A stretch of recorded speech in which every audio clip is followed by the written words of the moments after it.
Oh yeah.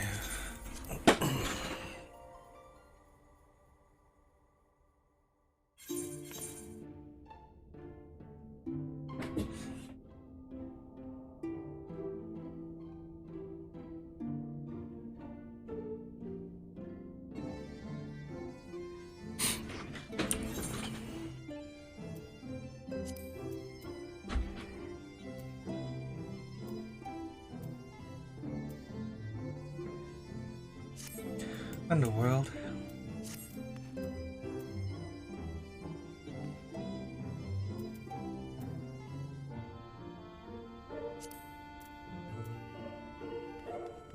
Alright, you continue.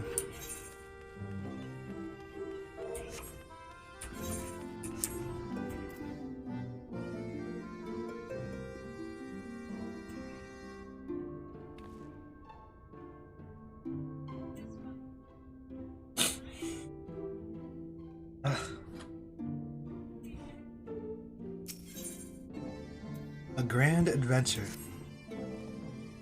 The Grand Cosmos, that is the palace we seek, stands on the opposite shore of the source. I will arrange for a boat to carry us there.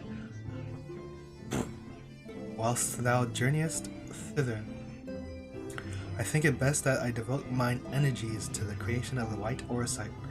By the leave, of course, the process requireth no small amount of time, and should the Mo consent to lend us their aid, we will have need of suitable vessel ere long. Agreed. Then I would ask the rest of you to meet in Sullen, and do be prepared for a warm reception.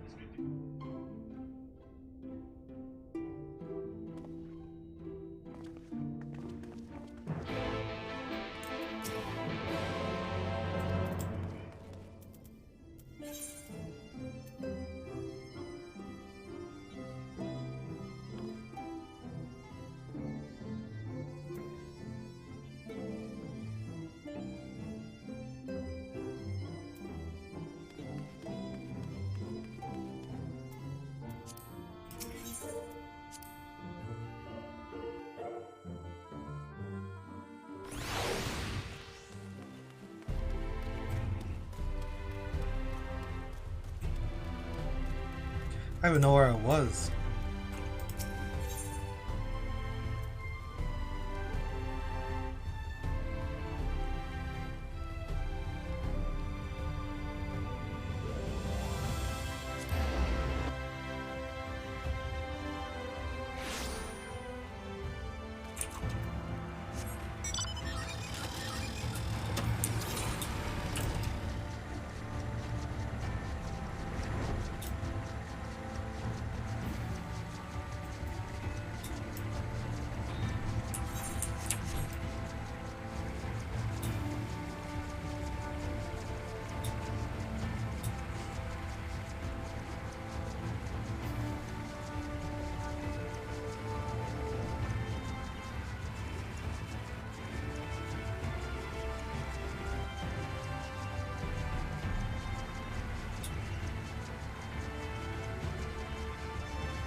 I was relieved to hear the Exarch intended to arrange for a boat to carry us across the lake. Not that I would be opposed to swimming, mind you. The Exarch said to prepare for a warm reception at the palace. Let's hope it's more cordial than this last visit. He said the palace is on the opposite shore, but I see nothing on the horizon, save empty sky, of course. Curious. Curioso. As I told you before, I had scarcely set foot on the palace grounds when I was set upon by our host's familiars. I expect our reception today to be no different, which is why I propose we march through the main gate. I'm sorry, but we are not here to petition for assistance. You can't honestly think barging in looking for a fight is going to persuade them. Actually, I believe the Exarch may have the right of it. They have no doubt poured a great deal of time and energy into their creations.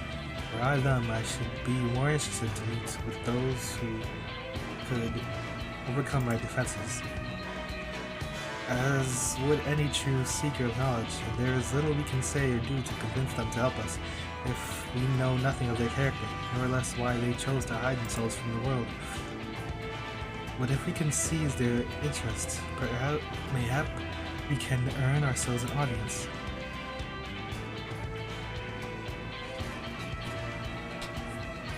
No, don't. Weapons drawn it is, then. Well, I must say, Exarch, you certainly seem to be enjoying all of this.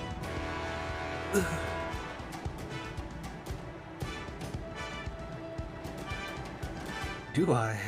Well, I will not deny that I enjoy the thought of fighting alongside you all rather than pacing about inside the Crystal Tower.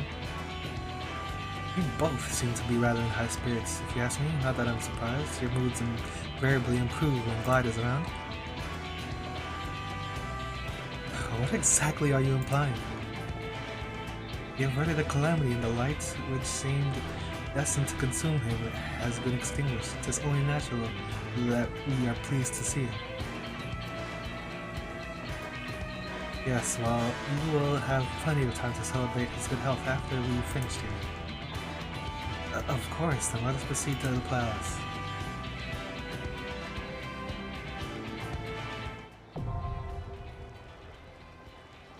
Grand Cosmos. Barely Cosmos.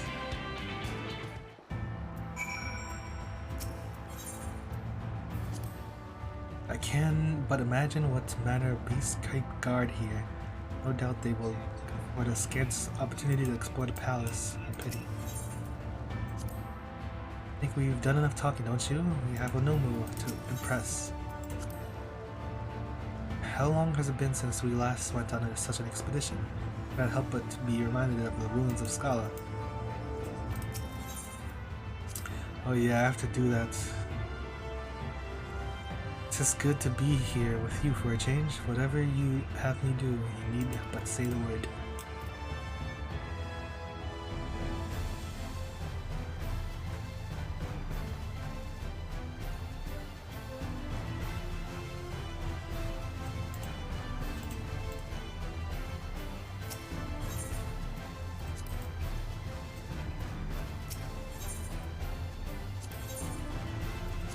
My strength is yours.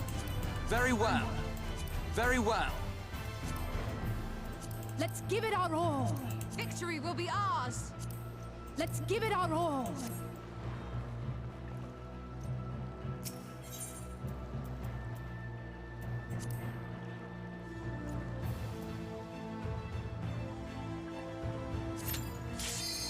All right. Well.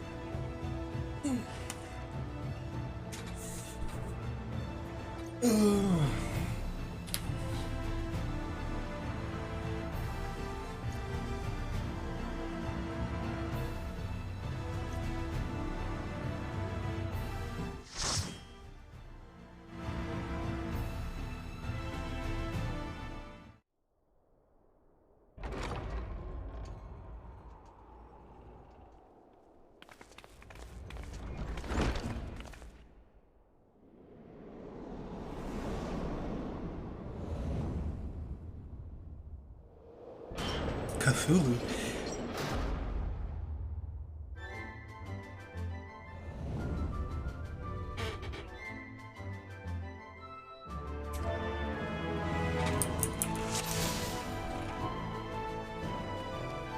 Should you value your lives, you will quit this place at once. Now, be gone with you.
Uggy Lufo.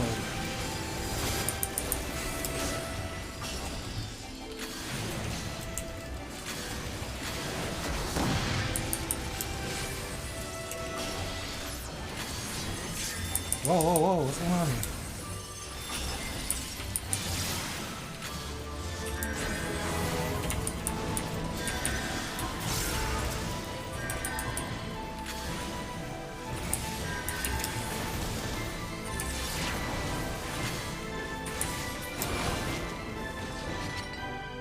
If you insist on making a mess of my palace, then you leave me no choice.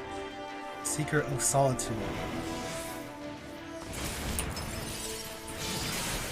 Oh wow, I didn't see.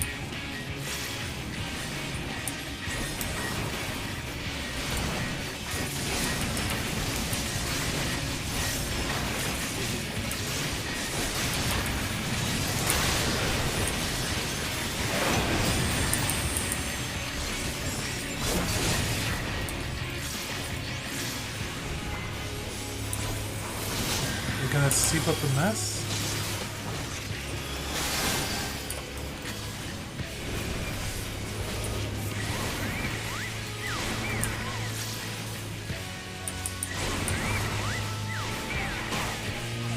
What?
Oops.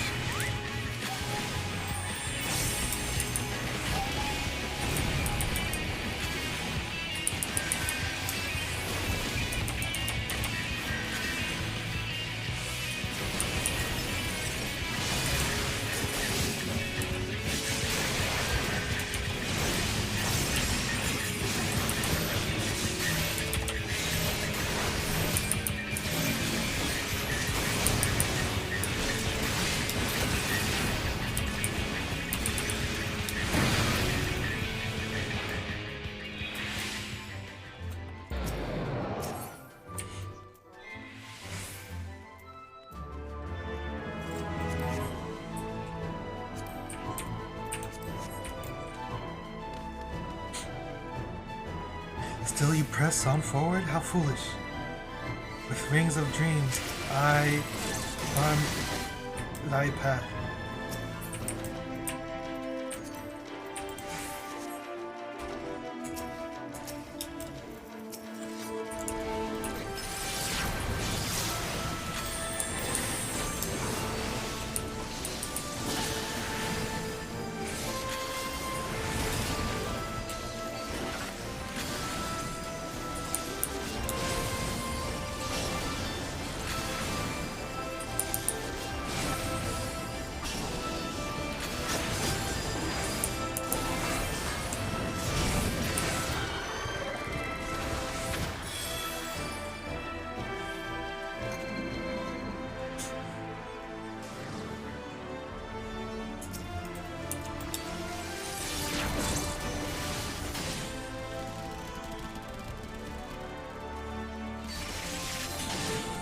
Where are we, thou?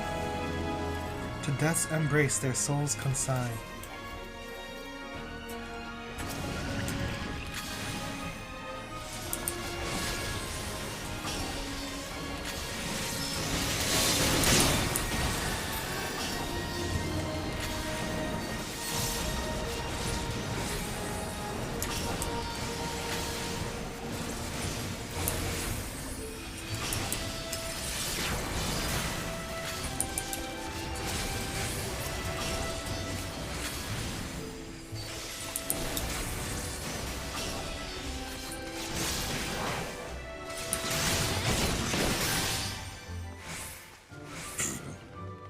Lenin Sith, these cretins have sullied the sanctity of our garden. They must be dealt with.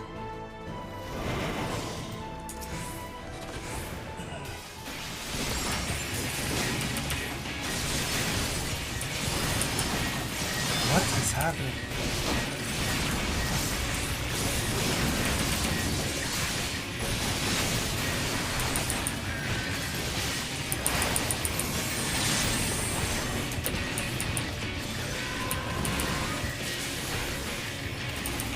Direct seating.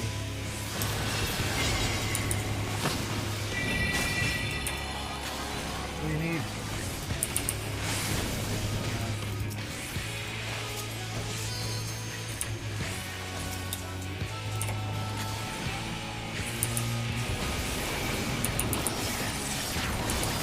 Storm of color.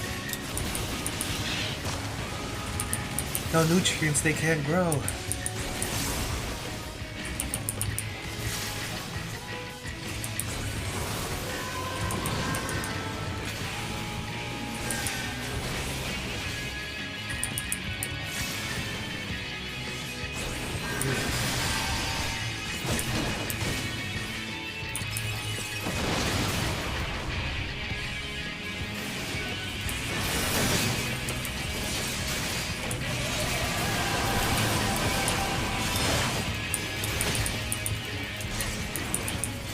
Ode to Lost Love.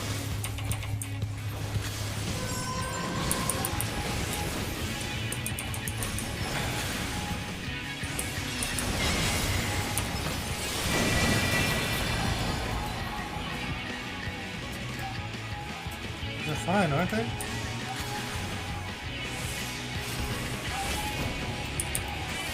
How are they putting them? They just go down one step?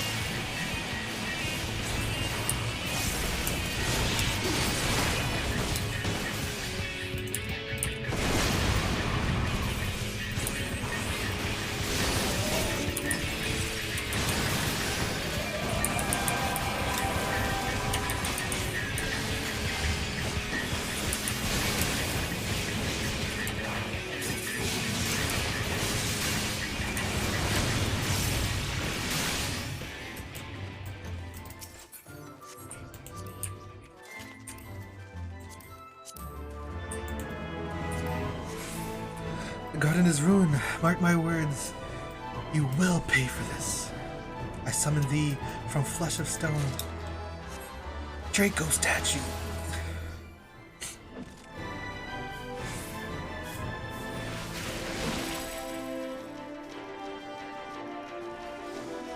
With wings of dreams to grind their shoes.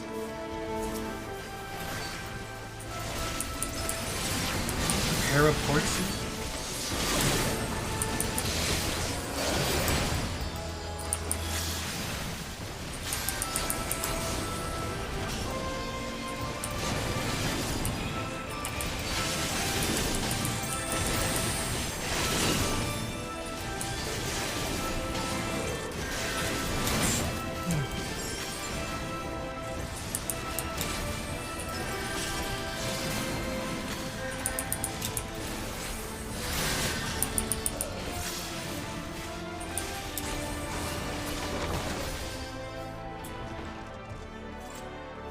Why do you persist? Why will you not leave me be?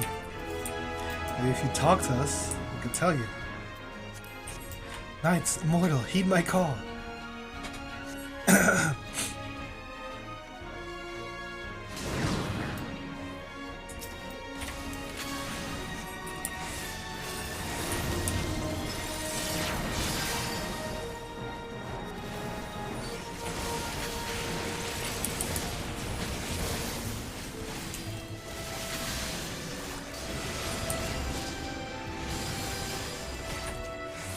What am I doing?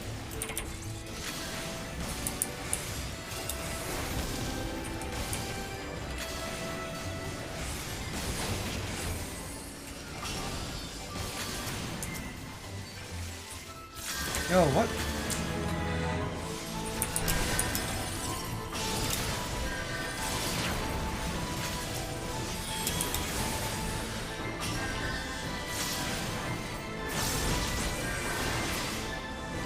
By King's judgment, see them fall.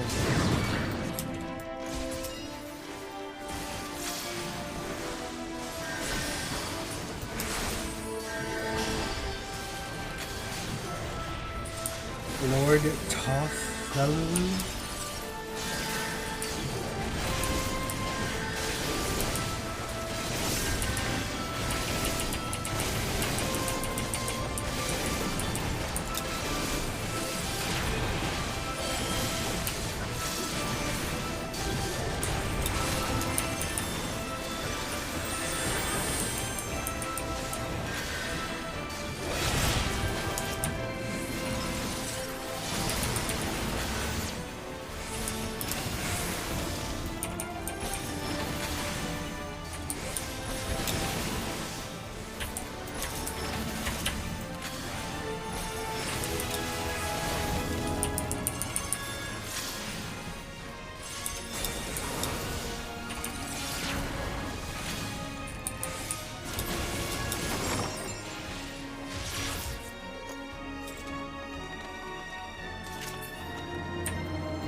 Oh?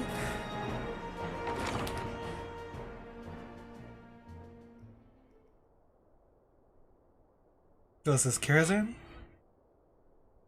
You have sullied these halls long enough. Come, Lugus, our guests yet want for company.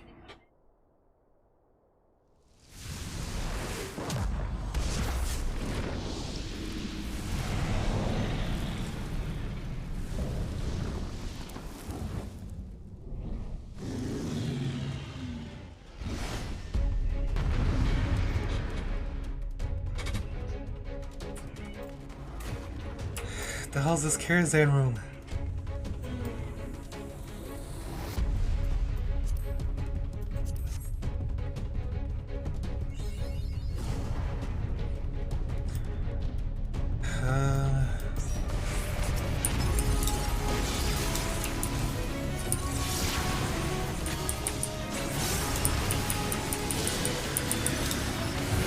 Scorching left? What the?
Back on these.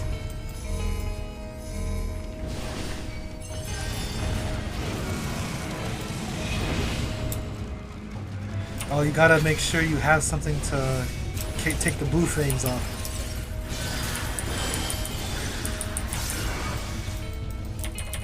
Why is that tanker got 3 vulnerability steps?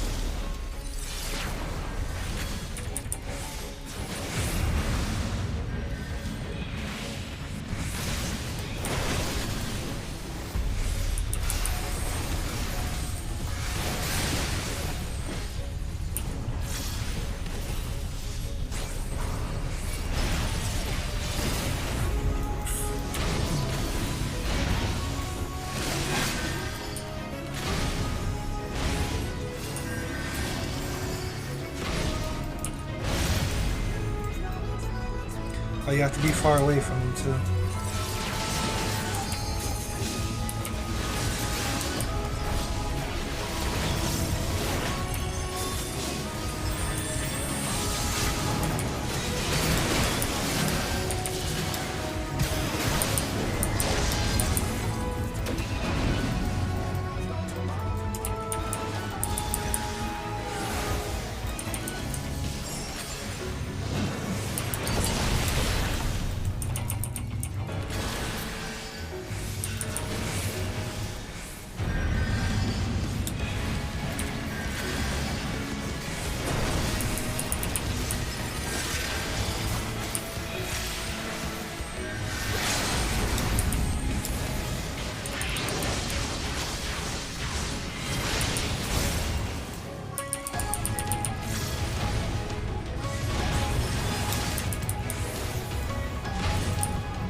Kadoosh.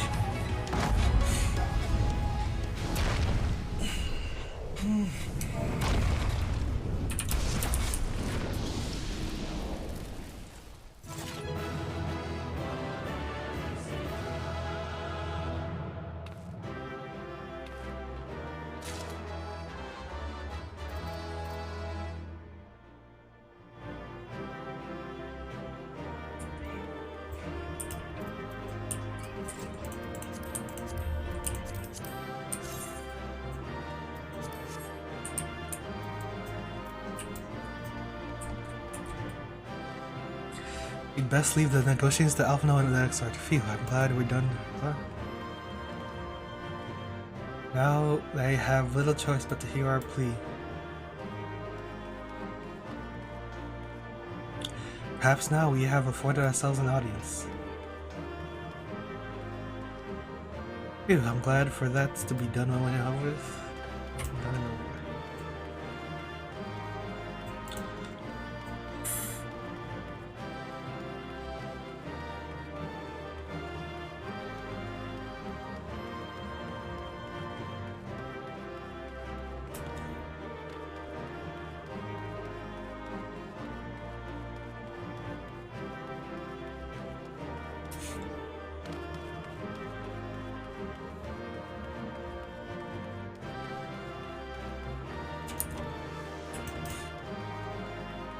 Watch your step now, y'all. 2 hops, 2 hops.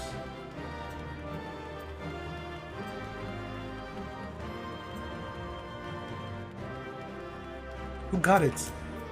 I rolled need, I get 60. He gets 83. I rolled greed.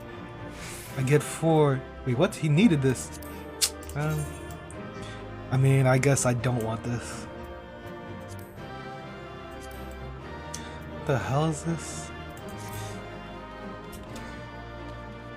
I barely got anything.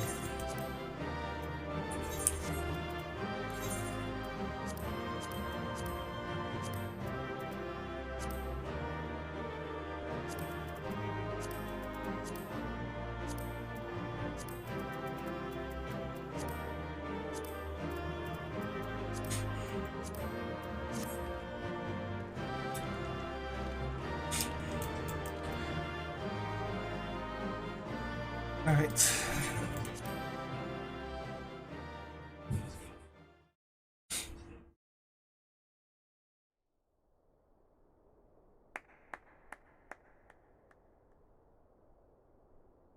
That was my fiercest familiar.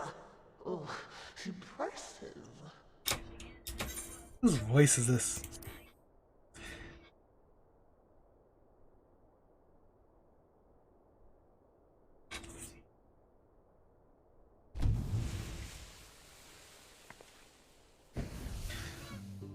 Numo, it's a Numo actually. With the mask on? Oh no, it's just his ears? I don't know what's going on.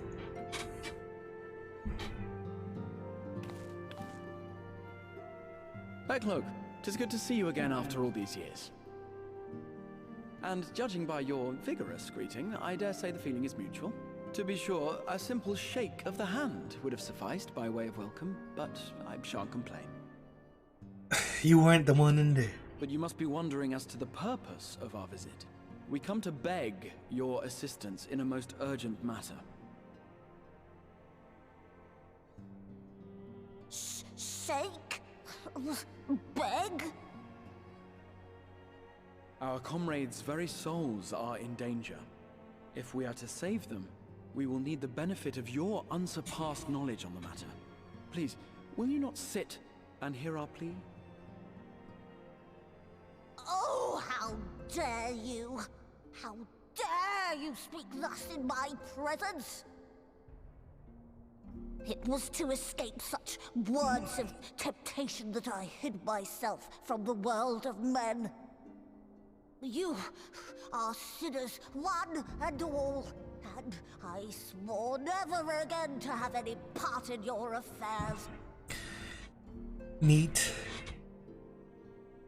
I can only imagine what terrible events forced you into a life of seclusion. but I know that the Numo are a good and noble folk. It is not in your nature to turn a blind eye to the plight of those around you. And in treating with us, I am certain whatever mistrust you feel for man will begin to heal.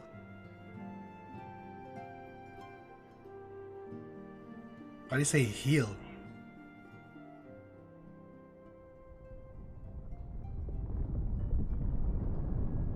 Oh, heal us. I read that one.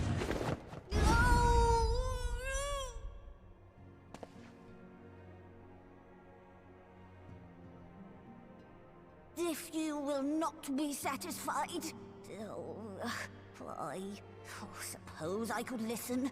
After all, there's no harm in just... No, I mustn't. Not again.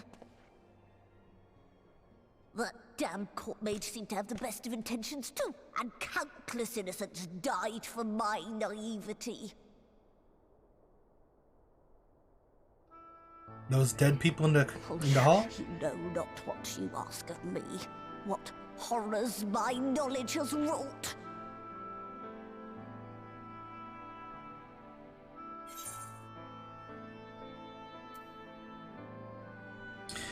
We would never misuse it.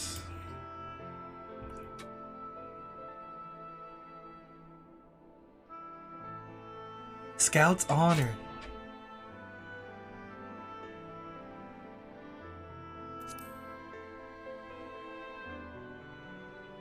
You wish only to save your friends? Nothing more? Believe us. Do you swear it? Scout's honor. No. No.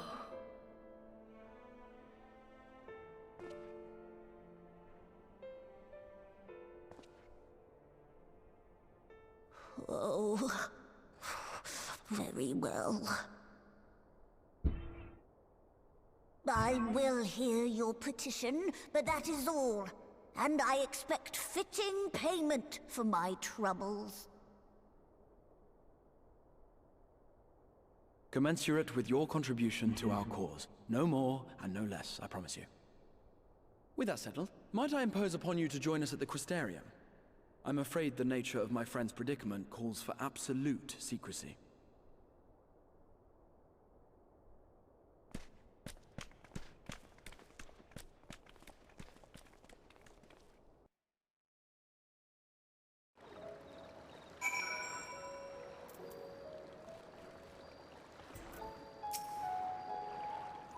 There you are. The others have gone ahead to the Crystal Tower and Beck Lug. For the record, I truly wish we hadn't had to resort to using such words when treating with them. I have ever sought to convince, not compel, yet I cannot deny that a part of me is glad Uranja shared this knowledge of the new moon with us. Had he not, Beck Lug wouldn't be here. Speaking of whom, we should hurry. To keep our guests waiting would only add insult to injury.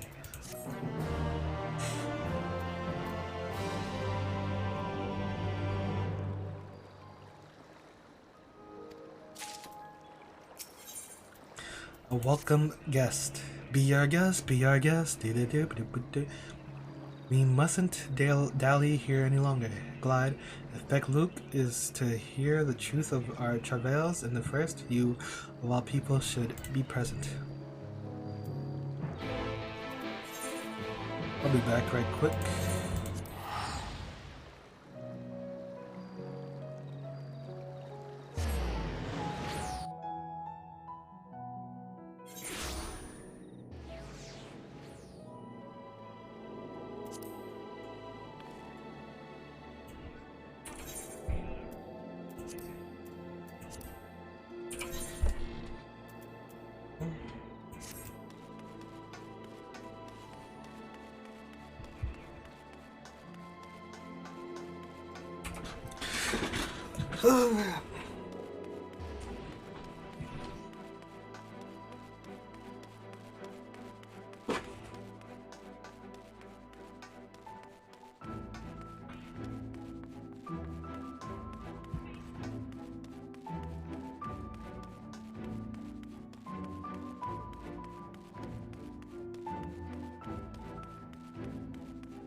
Alright.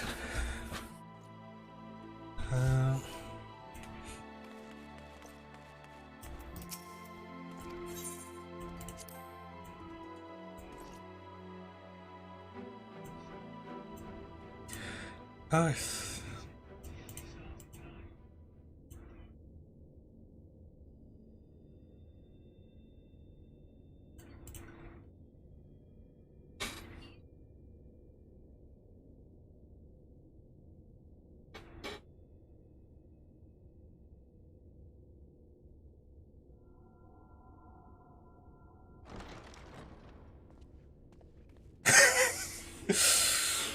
Oh my god.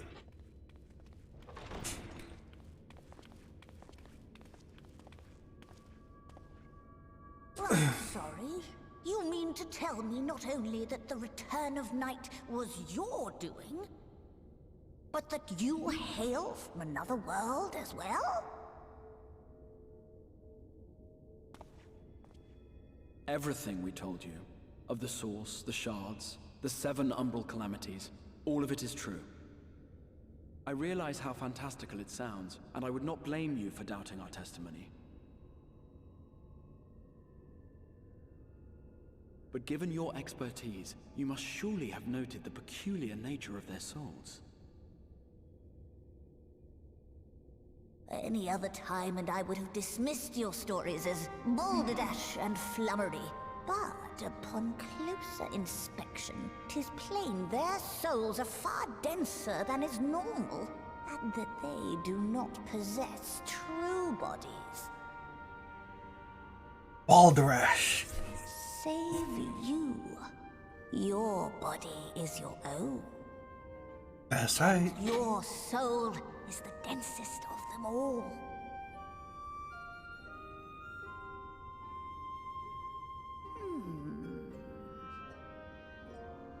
As I said before, Were it not for their heroism, the skies over Norvrant would still be awash with light, the realm yet at the mercy of ff14 and the Sinutors.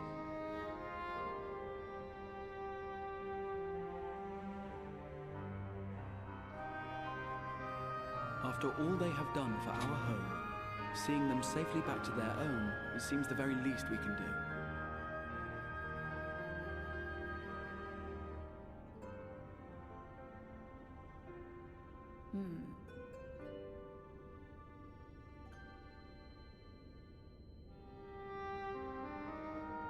Your tale is intriguing.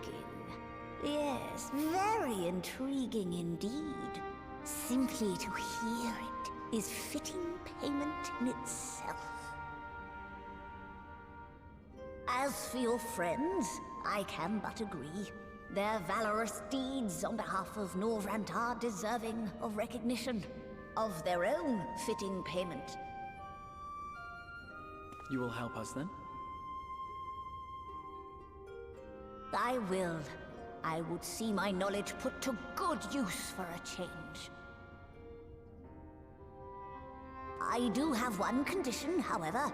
I am not the spry young Numo I once was. As such, I will require assistance in my fieldwork and testing.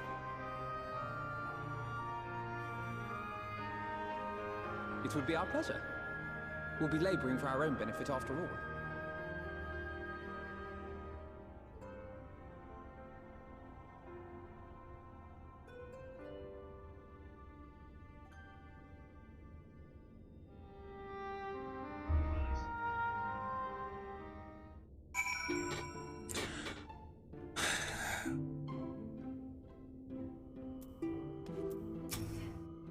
That was a long way to just say, yes, I'll help.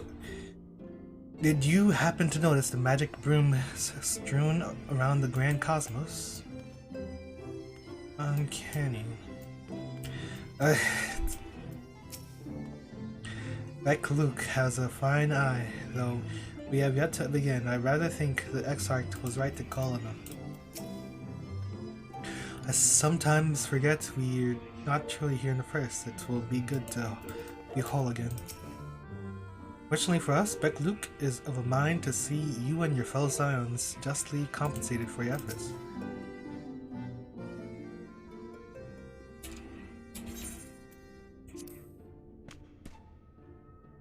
You have spun quite a tale, but tell me, have you given any thought as to how you might return to your world? White Orosite.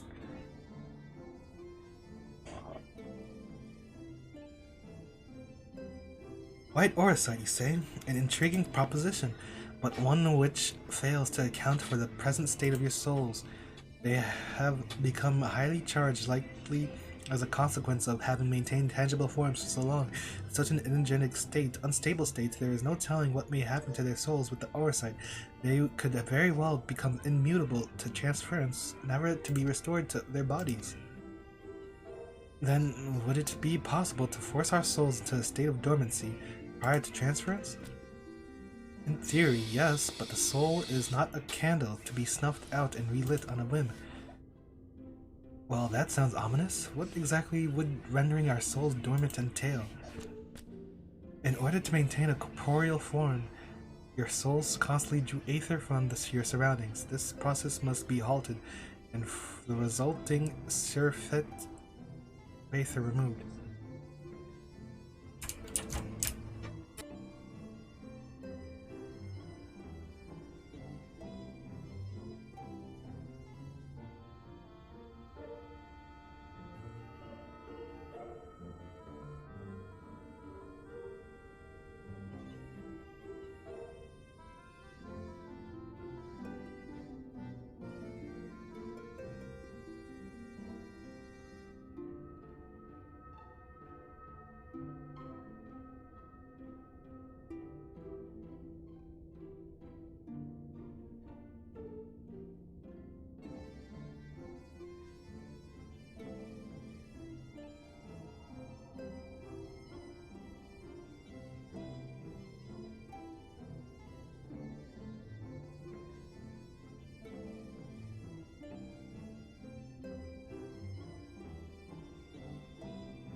Okay.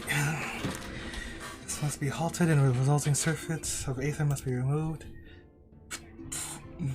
Your minds would ultimately be separated from these fall bodies of yours, rendering you incapable of interacting with the world around you. A cruel fate under normal circumstances, but one which will be rectified upon your return home.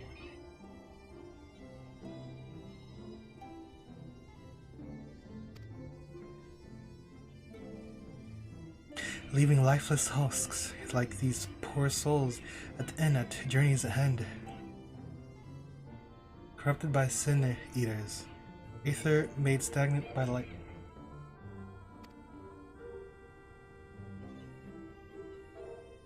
Corrupted? Stagnant? Might I see these unfortunate individuals? Why? Do you think you might be able to help them? I might, or I might not, but I shan't know for sure until I've seen their condition firsthand.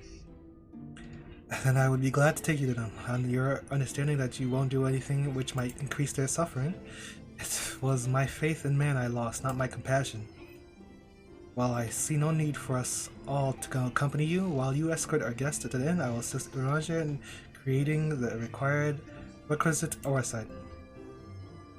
I believe my talents would be better applied at that endeavor as well. Might I leave the three of you to assist Beck Luke as necessary? Let us make for Amarang then.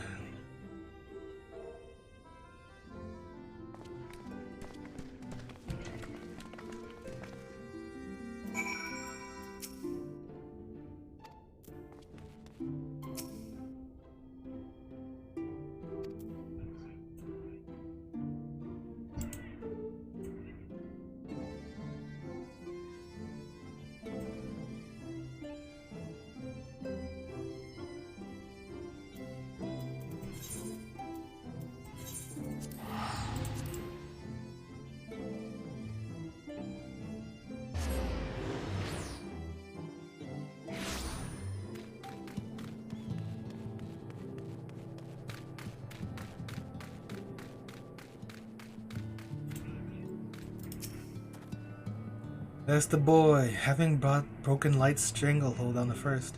I'd like to believe they will one day recover, yet I fear that day may not come soon. Betluk told me they wish to meet the worst afflicted, Halric. There are times when I swear there's something he wants to tell me, if only it could come from the words.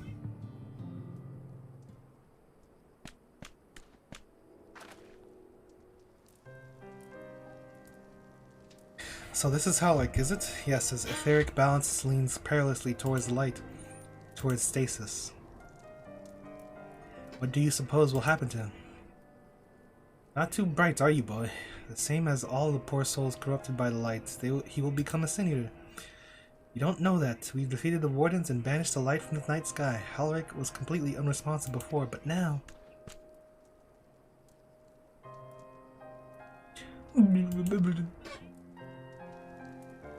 Then perhaps there is yet hope.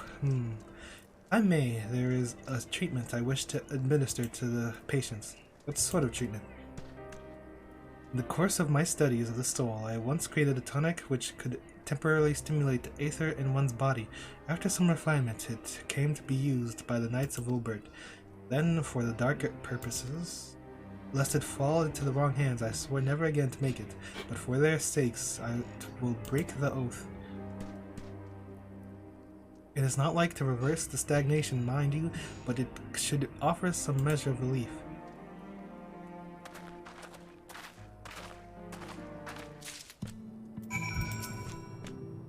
Come, let us see this effect the thing has on the patients.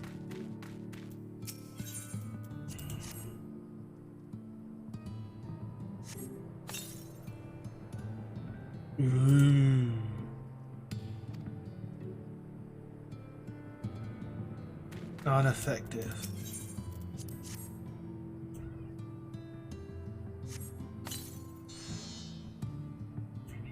Huh? What is this? Warmth I feel in my chest.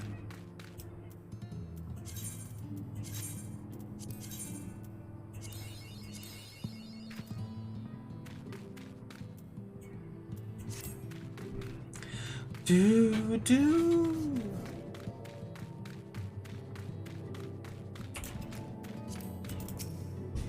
Leave this one to me. Please let this work.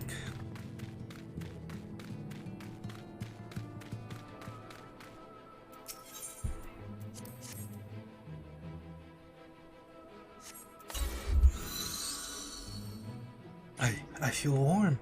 My legs, they don't feel as heavy.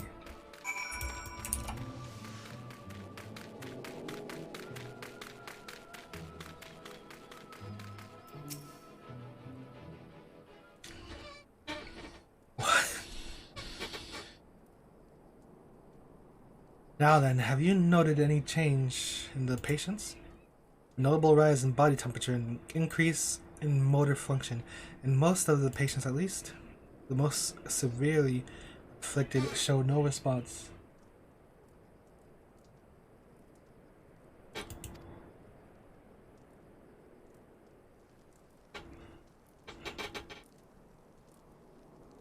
Well,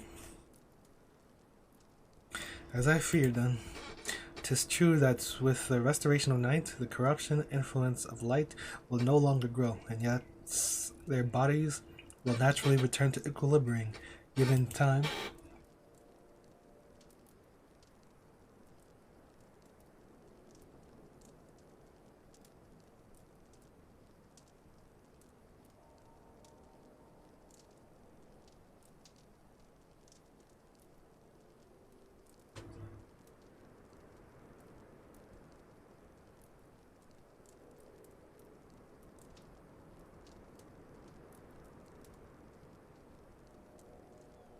This holds true only for their corporeal forms. Their incorporeal aether, that of the soul, is not so easily mended, which is why those in the later stages of corruption, like Holic, appear unaffected by a tonic. Precisely.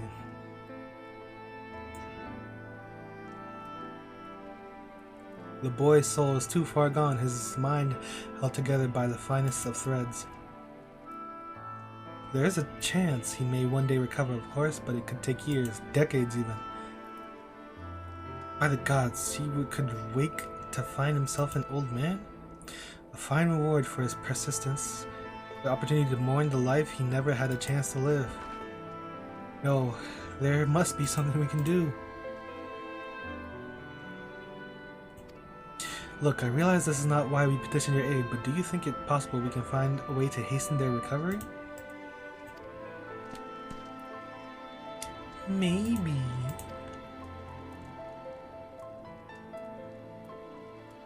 Nor do I think it is impossible that in treating them we might learn something of relevance to your own predicament.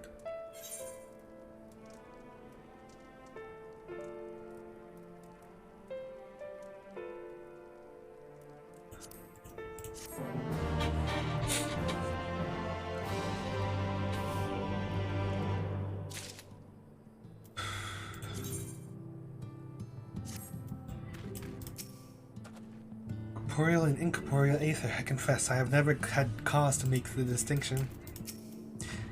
Did they just say what I think they said? Might there really be a way to help Halleck and the others, and help ourselves in the process? Good for the soul.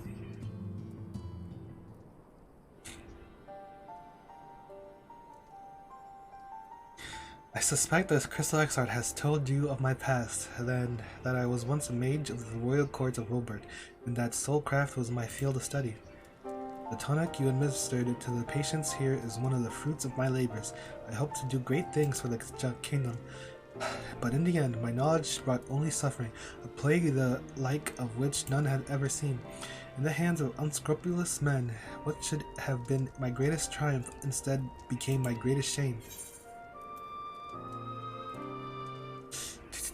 You mustn't dwell in the past. I know that only too well. Alas, the knowledge we require is steeped in such bitter memories.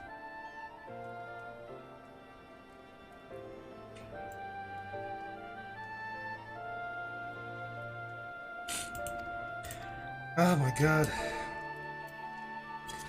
But let us return to the task at hand, finding a means by which we might revitalize these people's incorporeal aether. Do you think it can be done? Were the sky still ablaze with primordial light, I would call it an exercise in futility, but now we may have a chance. The method I have in mind will entail the conjuring of familiar, that they are able to amplify the energies poured into them, making them the perfect conduit for the aether revitalizing magics we will ultimately employ.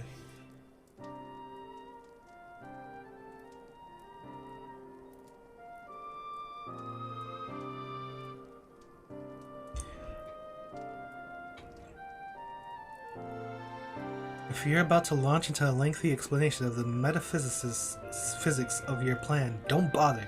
I'd rather get on with doing whatever it is that needs to be done, if it's all the same to you. She's really the player character as an NPC. Whatever regents must be procured or spells invoked, I'll do it. I admire your spirit. Very well. Your first task will be to gather the necessary materials, the purest of waters and finest of clays, as well as a fey lantern brimming with pixie magic. You're convinced the resulting familiar could help the patients find. Alphano, the water and clay will be simple enough, but I think you know what we'll have to do to get the lantern. You don't mean... The pixies took quite a liking to us before. If we humor them with our company, I'm sure they'll be willing to help us. Fine, we'll pay a visit to Ilmeg, though I'll never thought you would be the one to suggest going back there. I'm impressed you've been there at all, let alone befriended the faithful. Oh, while you're at it, seek out the Numo of Plaid Enni. They will be able to supply with you water suitable for our needs. Right, let's get on with it, shall we? There still remains the matter of clay. Might I prevail upon you to find it?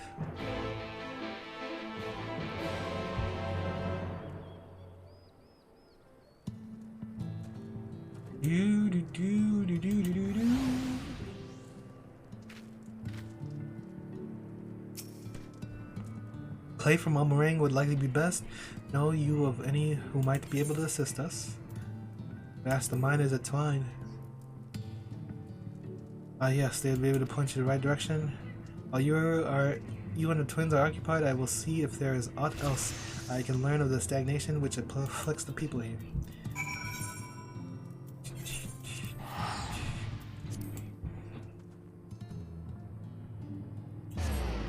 The heart of the party.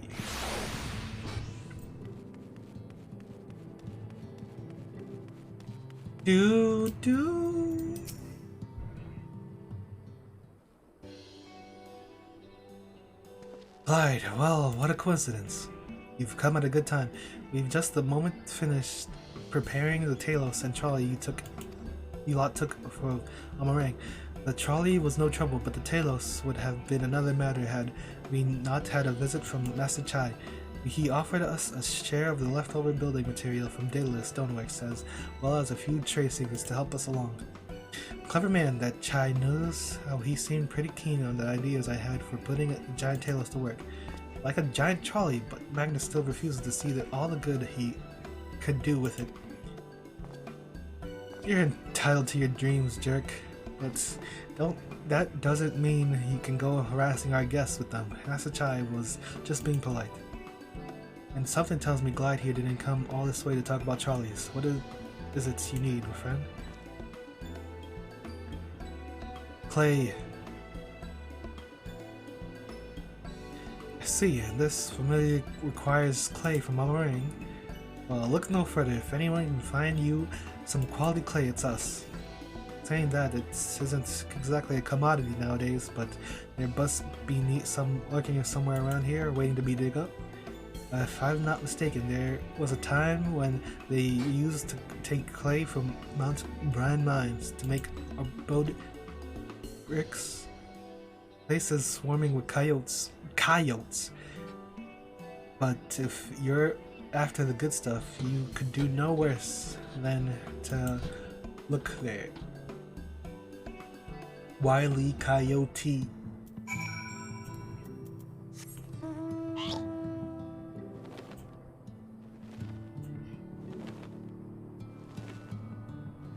What is this? Excuse me? This is the mount?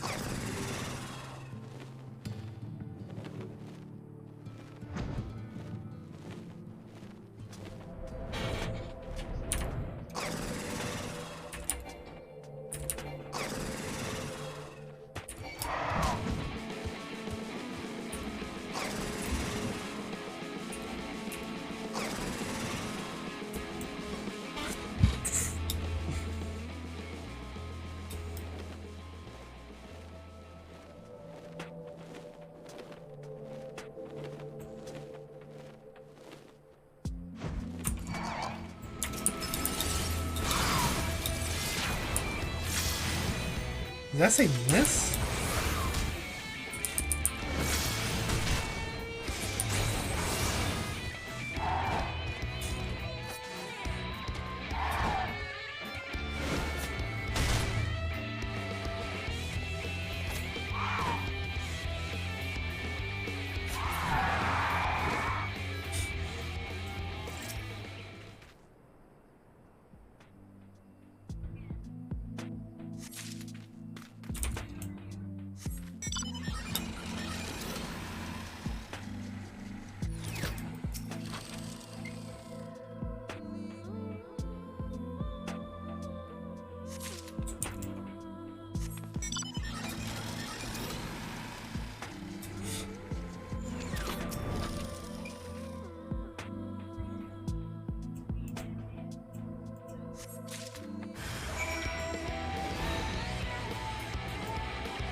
Oh.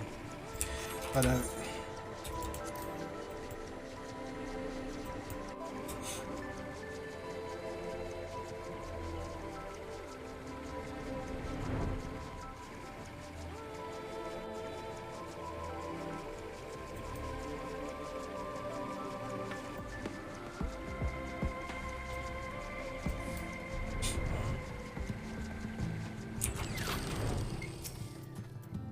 pixies were constantly confusing me with Alice A. In jest, I assume. I mean, it's not as if we look that much alike. We don't look that much alike, do we? That had better be the only thing we need from the pixies. If I have to endure one more prank, so help me gods.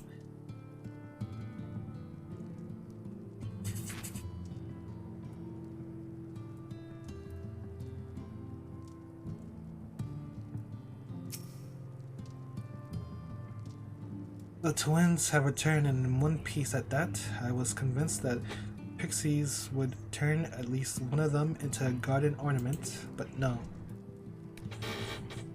You have the clay, I take it?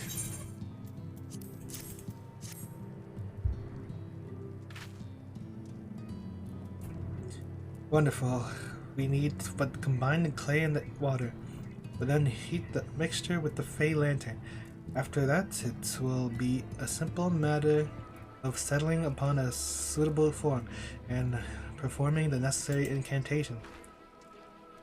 Beklug, I have a question. In the event that we had need of this spell and you weren't around, would it be possible for another to perform the incantation? Assuming they possess the requisite skill, yes? Halric and the others have suffered so much, and I swore to do everything in my power to save them. If there is a chance the spell could do that, I would be the one to invoke it. Mayhap you should be the one to do so. A deep understanding of the subject's physical state, combined with a strong desire to help them, can drastically increase the magic's effect. And you are plainly more familiar with these people than I. Dare say there are a few in all Norrent more dedicated to finding cure. Is that not so, Glide? Absolutely, she's the best woman for the job. I'll give it my all for Howick, for Tesleen, R.I.P. Then we are all of a mind on the matter. Alice shall be the one to conjure the familiar. That's my move.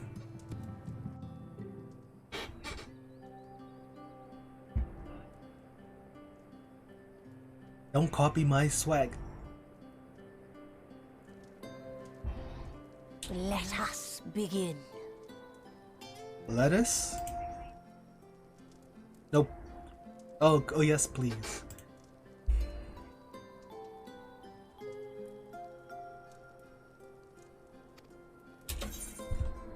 I trust you've prepared the clay?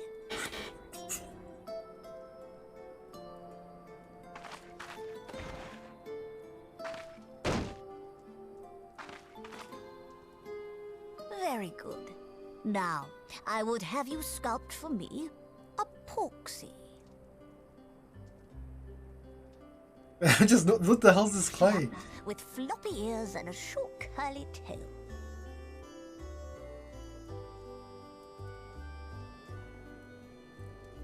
A porksy. I think I know what you mean.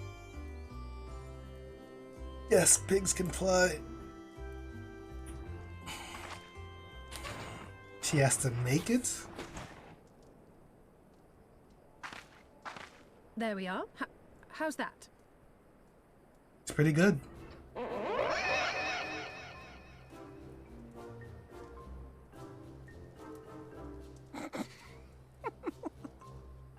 Well, it is certainly creative. There's no denying that. Uh-oh. Yes, I'm no artist. Very funny. Pay him no mind, child. Though it may look like a grotesque parody of reality, it is what the invoker believes that matters. Yeah. Alright. You're not helping. But I speak the truth. If successful, this incantation will turn imagination into reality. Which is why the only thing of import is what you believe this figure embodies. You must focus. Hold the Porksy's image steady in your mind's eye.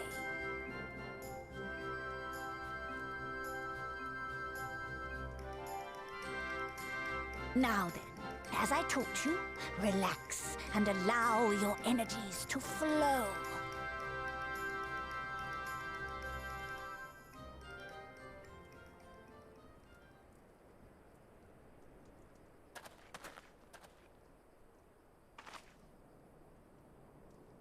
With flesh of clay I bid thee rise, on wings of dreams to touch the skies.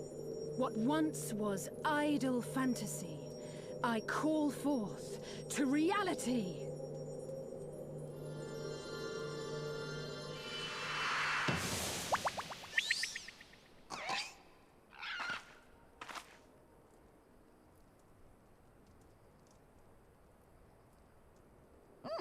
Not bad for a first attempt.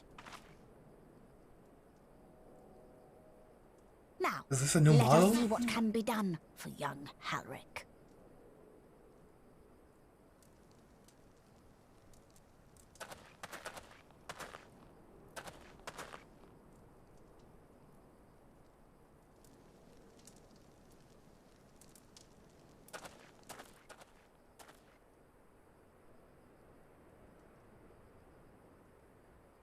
Through the operation of the magics you invoked to animate this familiar, it is now replete with the energies required to stir the boy's soul. You need but give it a name, and it will do as your heart desires.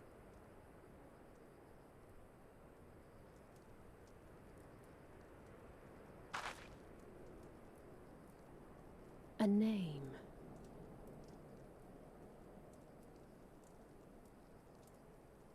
All right, I've decided. Now.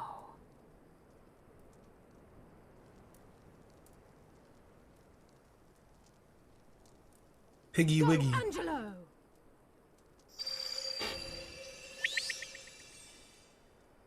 So dramatic. Hey, what? When did he stand up?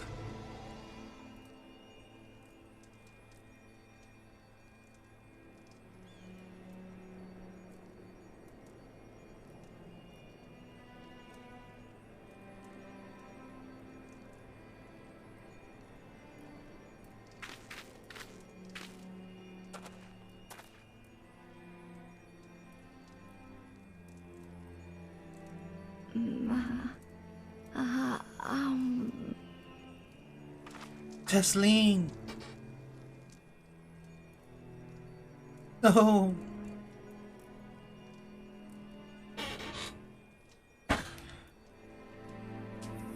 Mother, I...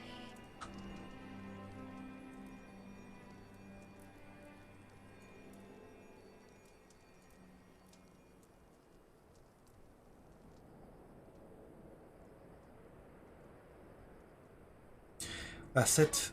That's all we get.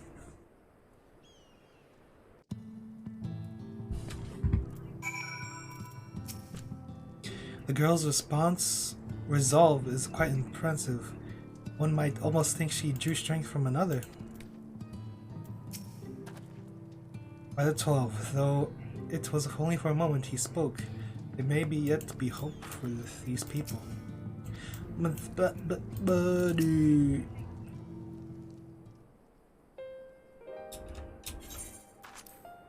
How is he? Beck Lug. Did it work? I believe it did. You and your fledgling familiar have done well.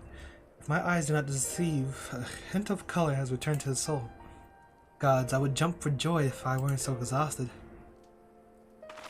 No, you wouldn't. We're so close now, Halleck. As you are even now in the process of discovering this magic asks much of the invoker. What you may not have realized is that the same is also true of the subject. As such, we must proceed with caution. However, with further treatment, I have the utmost confidence that the boy will make a full recovery. Observing the reanimation of the stagnant soul has been most enlightening. I will need time to put my theories to proof, but I believe I can fashion a spell to produce the opposite effect. That is, to induce stagnation, thus enabling our safe transport back to the source via our site. A thought occurred to me about his treatment.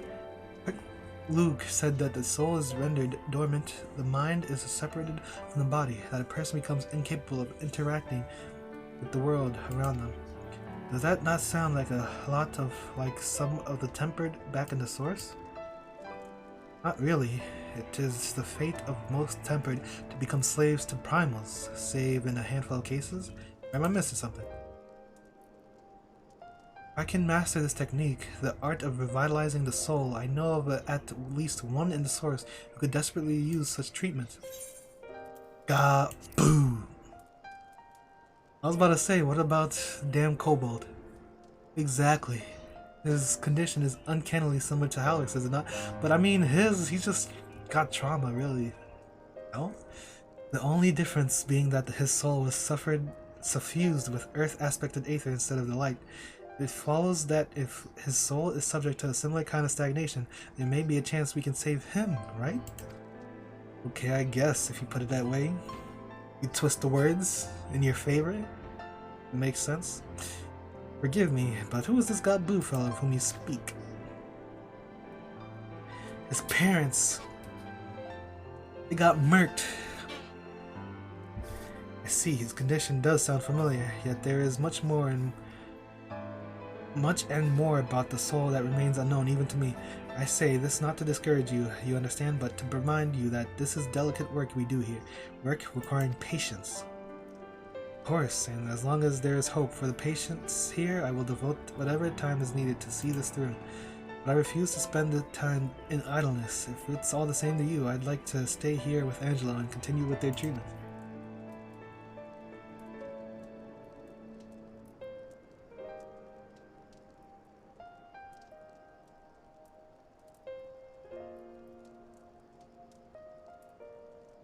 The two of you should return to the Crystarium and with Beck-Luke and see if you can make some headway with their newly posted theories.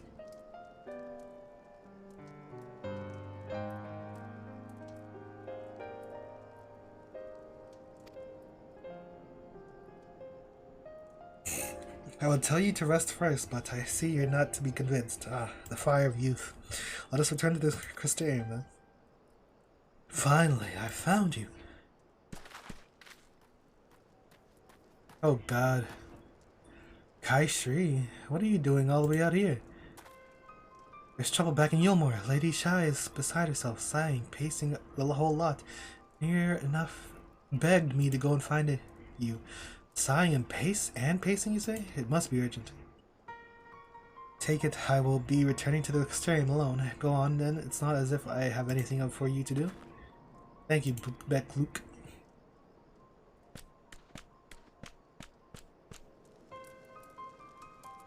Sorry for bothering you and all that, but she says the future of Yulmore is at stake.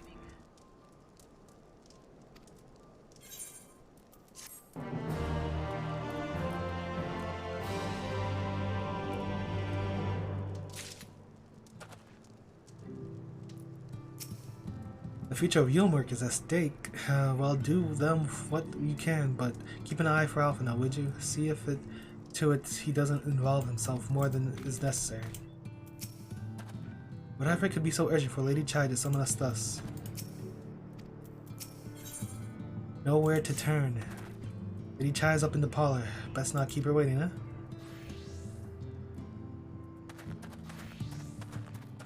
Slowly, keep on rolling.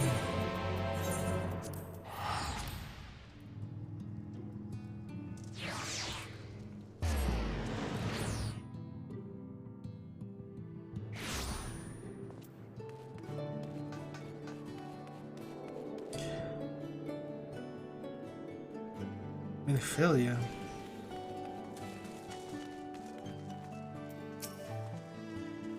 It was the folks over at the Crystarium that told me you'd be down at Journey's End. And lucky for me, you still were running around after people's tiring work. True. Well, not Heather seems to be out of the ordinary. Though I do not see Lady Chai anywhere. Probably pacing around outside again, staring off into the distance and all that, sighing. Strange, let's see if we can find her and discover the source of her distress.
Lady Chai, whatever is the matter? I knew not where else to turn. Nowhere to This turn. is all too much for my poor heart to bear alone. Divorce? Alone? What of Master Chai? But that is the very reason I summoned you. He's gone. He left. What? What happened?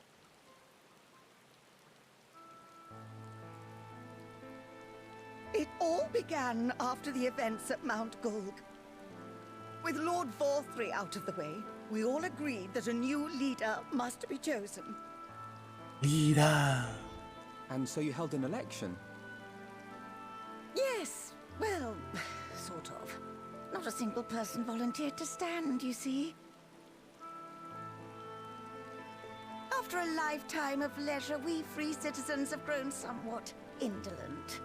Readapting to the harsh realities of life is trying enough, but to take charge of a broken city as well? No one wanted such responsibility. Nevertheless, Yulmore could not well do without a leader, and so we decided that anyone and everyone should be considered a candidate. And after we cast our ballots and tallied the votes, the mayorship fell upon my dear husband. Well, given the manner in which he orchestrated the construction of the giant Talos, none could deny his leadership qualities. But even before then, he had proven himself at Daedalus Stoneworks, don't forget.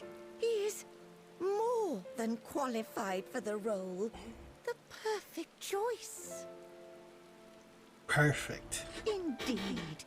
I told him as much when his victory was first announced. But perhaps I was too forceful in my attempt to encourage him. For shortly after that, he vanished without a word.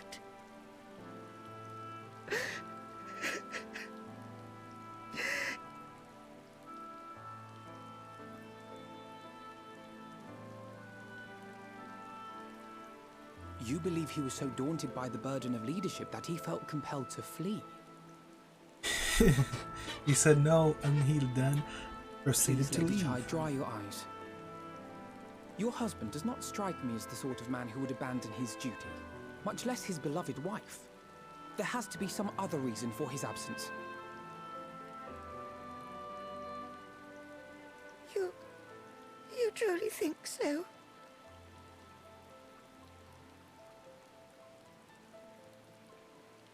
What about you? What do you think has become of my husband? He left. Oh, I don't know. Whatever it is, he won't have fled.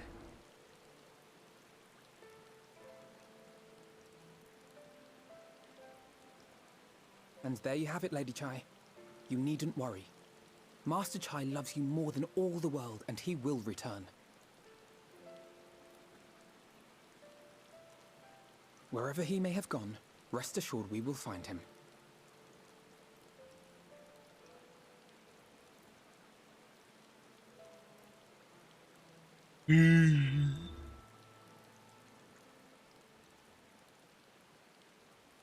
Thank you, my dear boy. You have set my mind at ease. I will trust in my husband and await his return.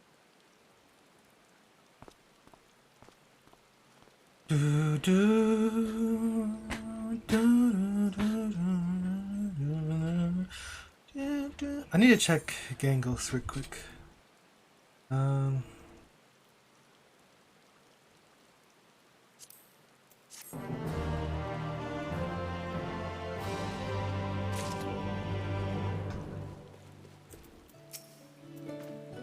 You know, Yulmore is nothing like I thought it to be, but somehow I can't picture going anywhere else. The Chais are a part of it, I suppose. They've been good to me. I only wish there was something more I could do to help them. A notable absence. I make no sense for Master Chai to have left without a word, but even if he had, he would not have done so unobserved.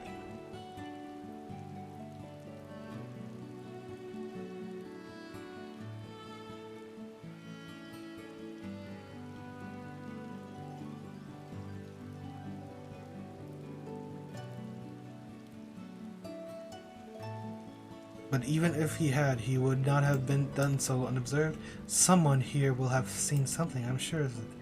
We should split it up and inquire as to whether anyone saw him leaving, or, failing that, if they have any idea where he might have gone. I will meet you at the Glory Gate to compare notes later on.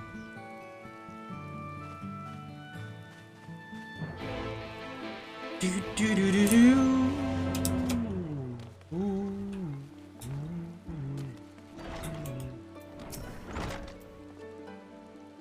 Would be more Master Chai paid a visit to the beehive before taking his leave of Yulmore.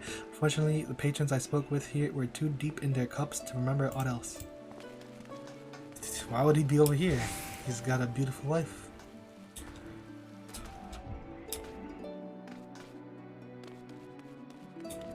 Oh, when? Master Chai, why yes, I spoke with him recently, though I recall he was in a rather dour mood, concerned about Yulmore's neglect of industry, you see. With Lord Vothry apparently inexhaustibly stores of meal and no great need for money, it's little wonder our businesses were all but forgotten under his rule. But I assured Master Chai that the Boutique of Splendors will do all it can do to contribute to the revival of trade here in Yulmore, which seemed to satisfy him. He took his leave soon after.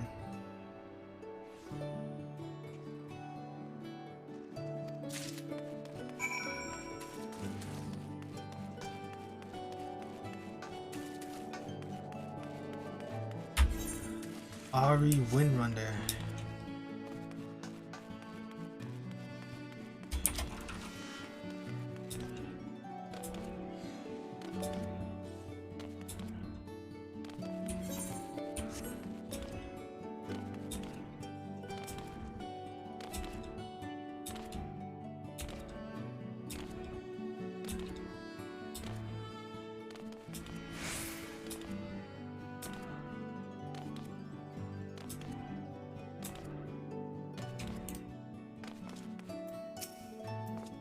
Looking for Master Chai, are you? Is something amiss? When I saw him, he seemed ready to collapse from exhaustion. I insisted he rest and catch his breath, and we talked for a while about his concerns over the city's defenses, amongst other things. Wait, is he gathering information about the city to make it better? He made more than a few valid points. Many of our men were still recovering after your confrontation with Lord Vothry, and finding General Ranjit in a heap in the middle of the plaza shook us all to the core. Ranjit, the man commanded no small amount of loyalty, and some of our longest-serving soldiers seemed lost without him. Indeed, a number of them left. Not that we blame you, of course. Without you and yours, we would still be blind to the error of our ways. Anyway, funding and permitting, I proposed for replenishing our ranks with volunteers from the derelicts in Gatetown. We have a duty to protect not only Yulmore, you see, but the surrounding regions of Calusia as well, and I, for one, would welcome any man or woman willing to take up arms for that cause. Indeed, I told him as much, and he seemed relieved to hear it. It was on that note that we parted ways. He headed outside, as I recall.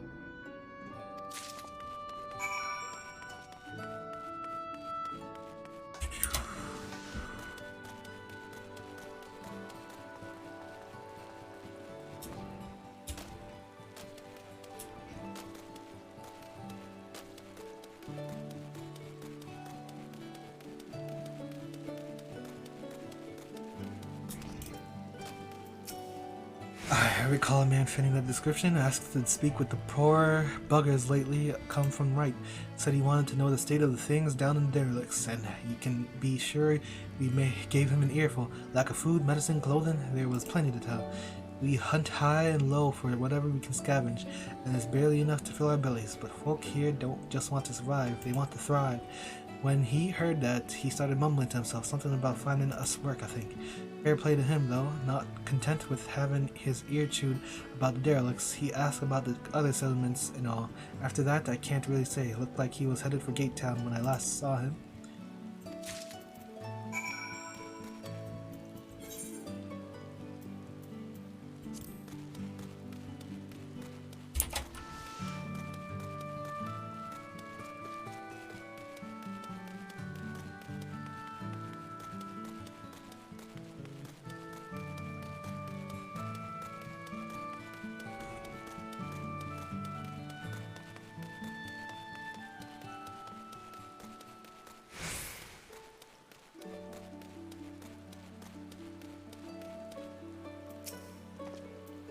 Any luck, I got nowhere myself, but it sounds like Alphino might have. Ah, there you are. How did you fare? Have you learned anything which might offer a clue as to Master Chai's whereabouts?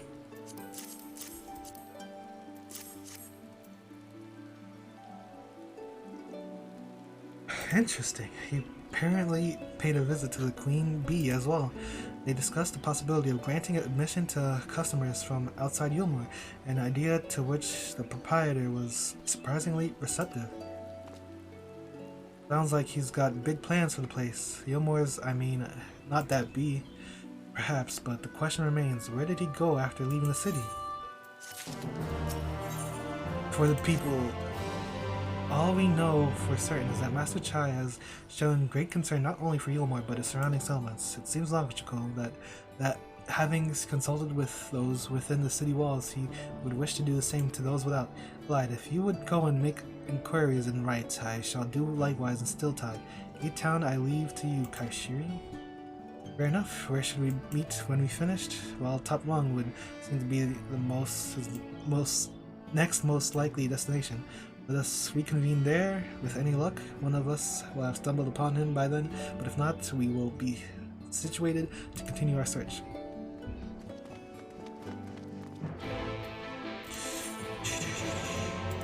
Let me check.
Wow. Sight you don't see. No, the name doesn't ring any bells, but there was a rather dapper-looking Miss Dell, a gentleman here not long ago. He wanted to talk about relations between Wright and Yulmore, or rather the lack of them. We lost a great many of people to their promises of meal and the chance of a lavish life among the free. And Vothri thought to take even more from us, conscripting the few able-bodied men we had left to guard his paradise. I needn't tell you what happened with the Syndicate's game. Such things are hard to forgive, but Vothri's gone now, and we're curious to see what will become of Yulmore in his absence. That's what I told your friend. Chai News, was it? And I'm sure the others said the same. Not that what he wanted to hear, I suppose, before he left soon after. And that was that.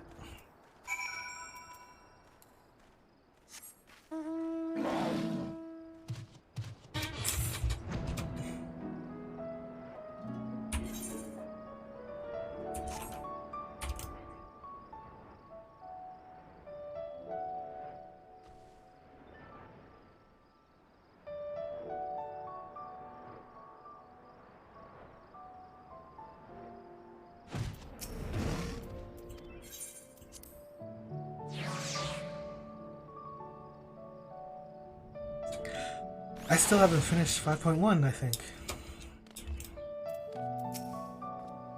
Turns out Master Chai was over in Gate Town too. He spoke to a few of the residents apparently.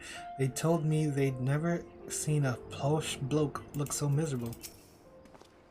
So he paid a visit to both Wright and Gate Town as well, did he? See, Kaishir and I gleaned much the same. He seemed determined to salvage what goodwill might yet remain among the settlements of Colusia.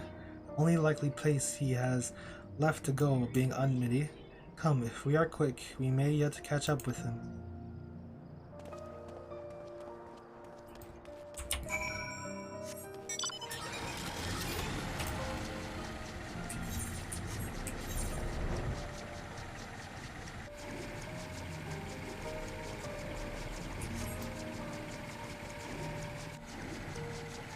Whoa, whoa! What is this? Things change when it's nighttime. Well, why is it glowing?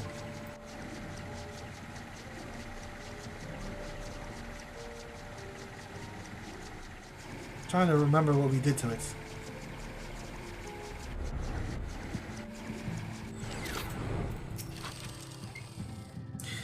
There he is.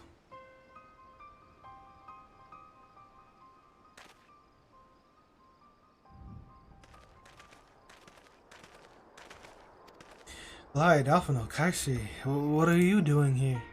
We might ask you the same, Master Chai. We've been looking for you all over. Looking for me? Whatever for? Lady Chai has been nigh inconsolable in your absence. She claims you disappeared without so much as a word and bade us return. What in blazes are you talking about? I left a letter for her in our chambers. Though I suppose she could have overlooked it, and when she gets an idea into her head. I can only apologize. No harm done, Master Chai, but since we are here, might I ask what compelled you to come all this way? We were told you have been elected mayor, and from what we have gathered from the nearby villages, you have been inquiring about the people's grievances. Is it safe to assume you mean to take the office? Now, let's not jump to conclusions. I did seek to learn about the problems faced by the people of Calusia. That much is true, but I am no means sure I am the man to solve them. Tackling our many challenges will require resources, and until I have secured them, it would not be right to assume the role of mayor. I see, and you believe said resources can be found here. Indeed, the people's grievances are many, but in the course of my inquiries I have already met with several individuals willing to lend their aid in addressing them. However, there remains one individual crucial to my plans, a man whose counsel might yet make a mayor of me.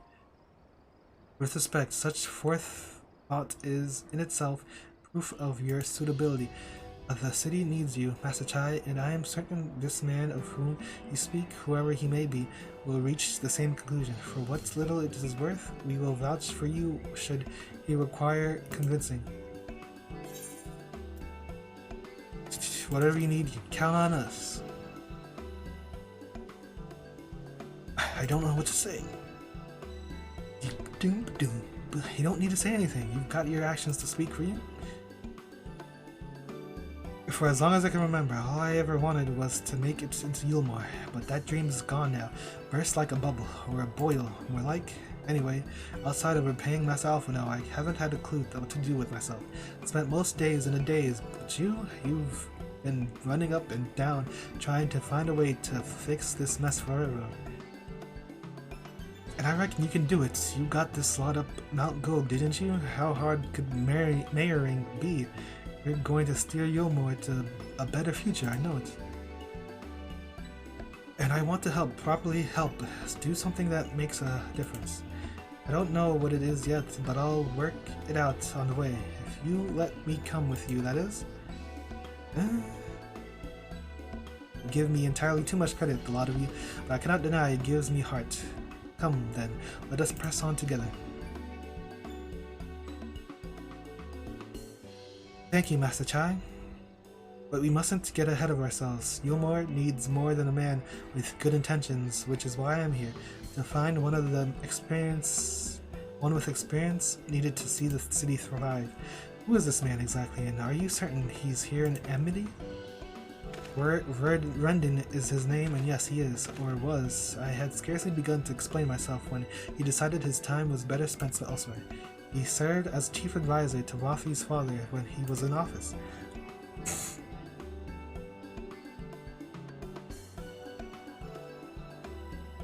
If Ranjit was the mayor's right hand, one might say Rendon was the left.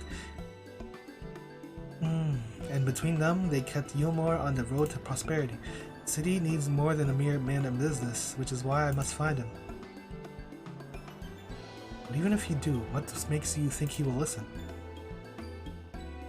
Before giving chase, might it not be wise to speak with those who know him here in Amity? They may be able to shed some light on his reason for rejecting your overtures out of hand. Yes, I suppose that makes sense. Perhaps we should start with Tristel then. As I recall, you made rather a favorable impression on him. I'm certain he would be willing to talk to us.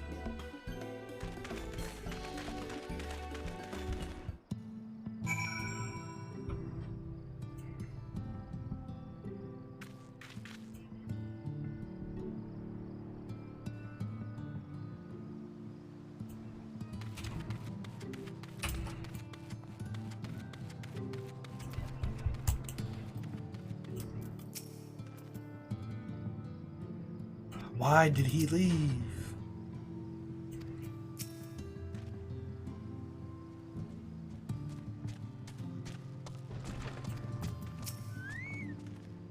Greetings, friend, and to you too, Master Chai. I presume you are here to ask about After Rendon? I couldn't help overhearing your earlier exchange. Yes, well, with Rothry gone, Yulmore wants for a leader. Should no one rise to the challenge, the city could very well collapse. I came here seeking Rendon's counsel in the hope that we could build a better Yulmore together, and that is still my wish, but given how abominably you were mistreated there, I will quite understand if you choose not to help. Worry not, Master Chai. I bear no grudge against you or the people of Yulmore, and I would not see you suffer for Rothry's villainy. As you no doubt gathered from your meeting earlier, Rendon can be rather uncompromising. He has his principles, you see, and little patience for anyone he deems less committed to their own. Your desire to right the wrongs of your past, of Yulmore's past, is quite admirable, but I fear the guilt you bear on the city's behalf works against you. I can see it in your eyes, in the way you carry yourself. It goes without saying he sees it as well. You must let those feelings go, Master Chai. Be more assertive, commit to this course, and prove to him Yulmore has the resolve to change. The resolve to change. I believe he was headed towards Pit 8 when he left. If you plan to go and speak with him, I suggest you be firm and clear in your intentions. Very well, to Pit 8 we shall go, and I will not take no for an answer, nay, not even a maybe.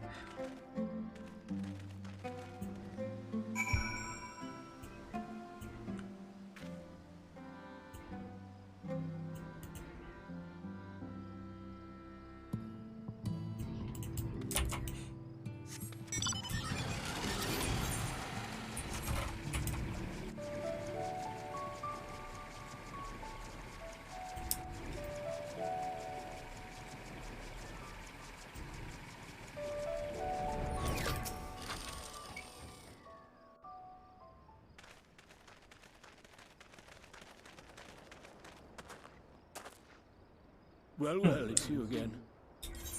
This voice. What was that? I see you've invited your friends. Need them to fight your battles for you, do you? Oh, we got a veteran. No, I didn't invite them, as it happens. Though they are indeed my friends. Well, not only mine, but every true Yulmoran's.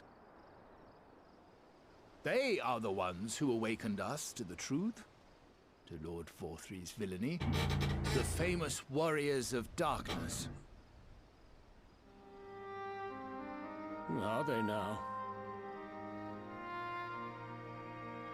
Yes, they are. It would be no exaggeration to call them our saviors. We owe much and more to their kindness, but we cannot depend on that kindness forever. To do so would be a little different from entrusting our affairs to Lord Forthry. Nay, we must learn to stand on our own 2 feet. And I would have them present to witness my attempt. Hear, hear, Master Chai. Your sentiments are admirable. Yet admirable sentiments do not a nation make. His damn mouth. In my capacity as advisor, I once strove to build a better Yulmore.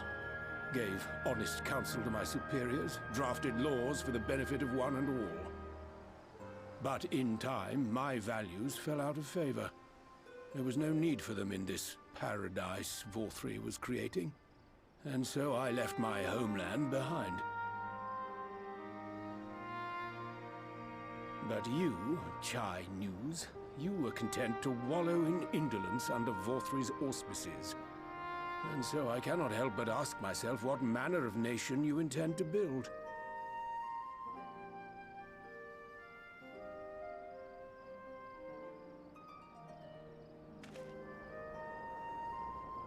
I can offer no simple answer to that question.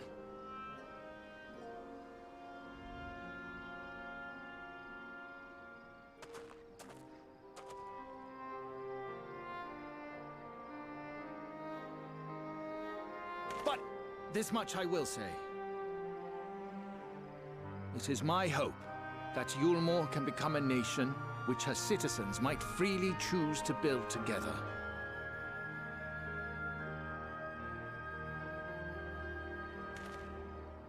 A great many people, myself included, flocked to Yulmore seeking sanctuary.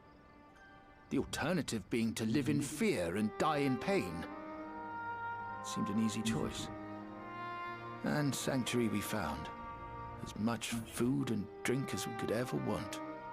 Secured at the cost of the surrounding villages. Little wonder the people gathered at our doorstep, begging to work among the bonded. The free were blind to it all, of course. Content to, as you say, wallow in indolence. In ignorance.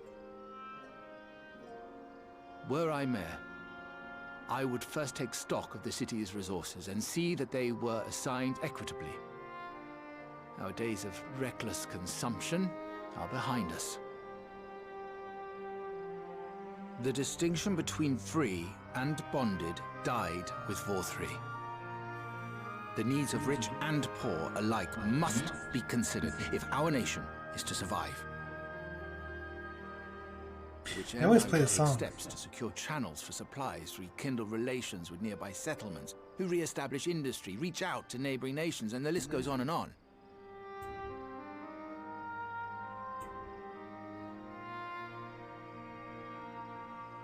But I am no ruler, nor even a politician.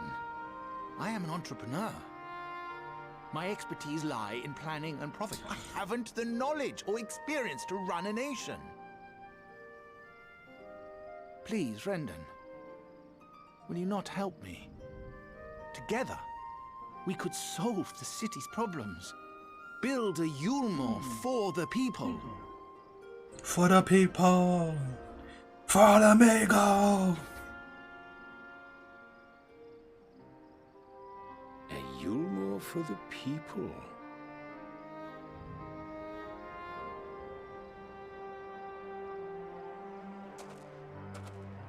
I'd rather like the sound of that.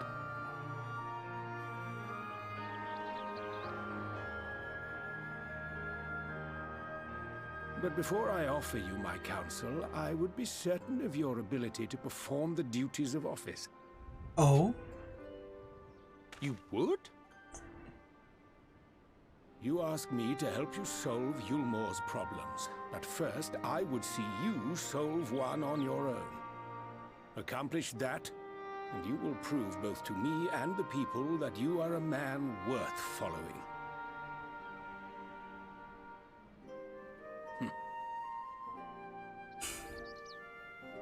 What are these facial expressions?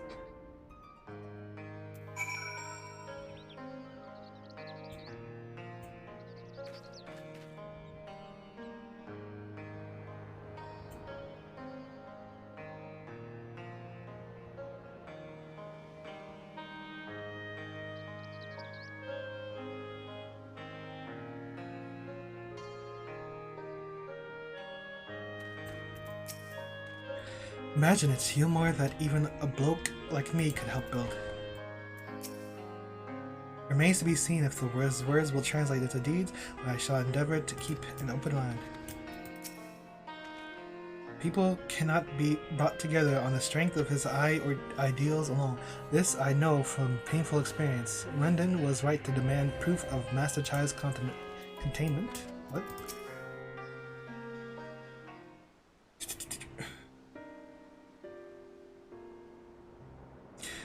Right then, is there a particular issue you would have me resolve? You seem to have conducted an assessment of the problems Yulmore now faces. I assume you will agree. Therefore, for that matter of dwindling food stores is the most pressing. Yes, meal being neither a desirable nor less a sustainable option, I assume the alternative foodstuffs are now required to fill the void. And a man who hungers is not like to contribute much to society, save violence perhaps. So tell me, how do you propose to solve this problem? Give me a satisfactory answer and I will consider offering you my counsel.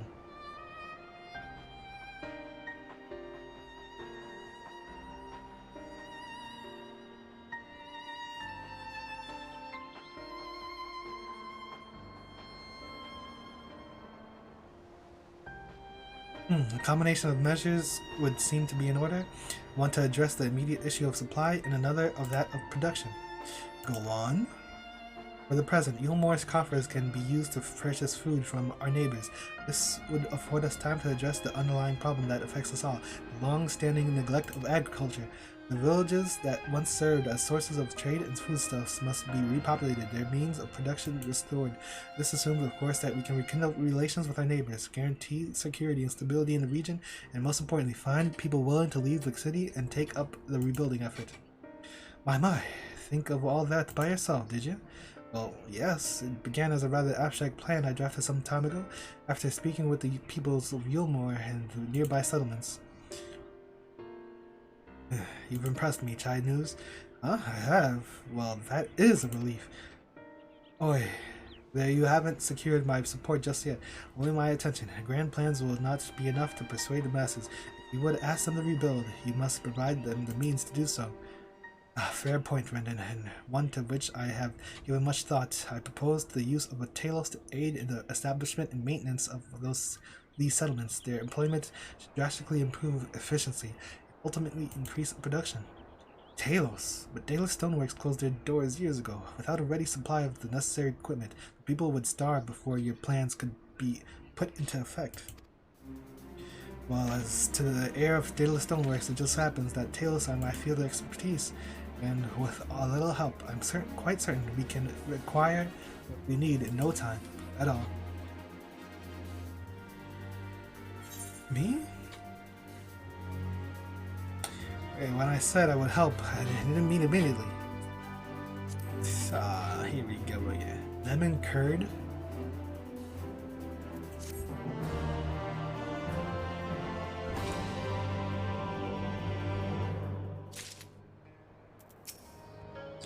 You had a hand in constructing that giant Talos to the north, did you not? When the Yulmoran volunteers began arriving, I hid myself away lest I'd be recognized, thus depriving myself of what I am reliably informed was a once-in-a-lifetime spectacle. Do you see it? There is a fire in Master Chai's eye that was not there when we first met. A fire we had best keep kindled if we wish to see Yulmore change for the better. That Renan geezer doesn't seem so bad. What was Master Chai worried about? He's got to give himself a bit more credit. Finding good help. Renan is quite right. Building Talos from scratch would require time we simply do not have, which is why I propose to make use of the long-abandoned Talos which wanders the wilds of Colusia. Huh? They will need to be deactivated, of course, and if memory serves, the tools required to do so will still be at top rung. Come with me.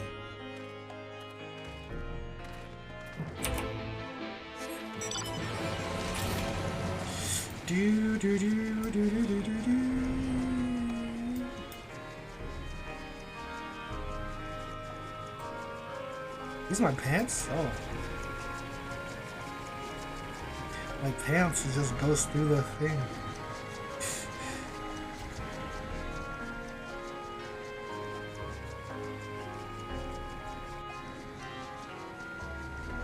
Spanky, spanky.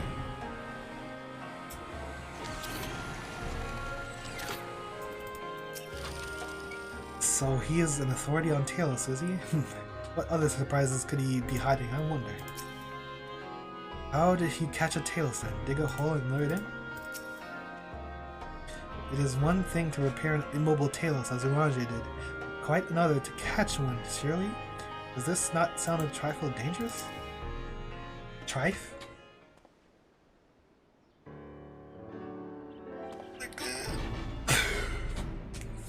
Ah, the old memory hasn't let me down. The chest contains canisters filled with a dashedly potent insulating powder capable of halting the flow of aether in the Talos. We need not only get within throwing distance of one and let fly, thus disabling them without damaging them. Ingenious. Old trick of the trade, nothing more. Once disabled, it should be a simple enough matter to get them to march to Yulmore. More extensive repairs can wait. Ordinarily, this is where I would ask you to run along and do the deed, but as have we said before, it's high time we learn to stand on our own 2 feet. Thankfully, throwing canisters is something that even I should be able to manage. Come on, Fitzmaster. Wait, what? Chief? What? You say, even if the Talos ain't a threat, there's 101 other things out there waiting to make a meal of you. That's as may be, Kaisher. But Randon tasked me with solving this problem, and I will not sit idly by while others risk everything to see my harebrained schemes realized. Not this time. Which isn't to say the mere thought of it doesn't fill me with dread. Truth be told, I can't feel my lungs. But if I'm to prove I'm a man worth following, I must lead by example. Well said, Master Chai. Here, here. Yes, well, it should go without saying that I have no intention of dying for this. I've always preferred living to see the fruits of my labors, and to make sure I do, I will require your help. It is as Master Kai sure says, these lands are dangerous. If not, one is not careful, I would ask you to use my spy class to look out for any beasts that could get in the way of my work. I will also need you to alert me when it is safe to subdue the Talos. Understood?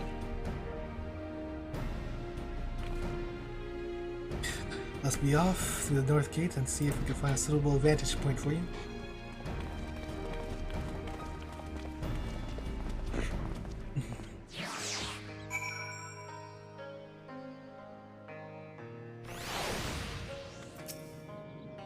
The Master Chai's off his nuts, nor this meant to be more than he's letting on. Alright.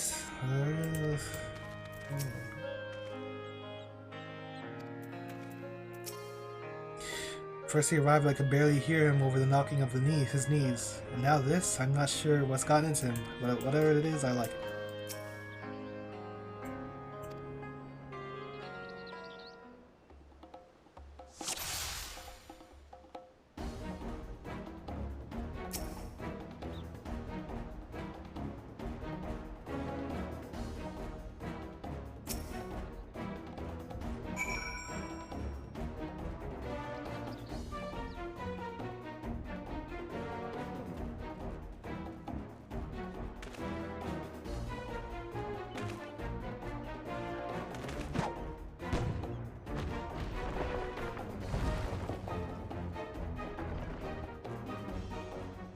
I did it? I did it?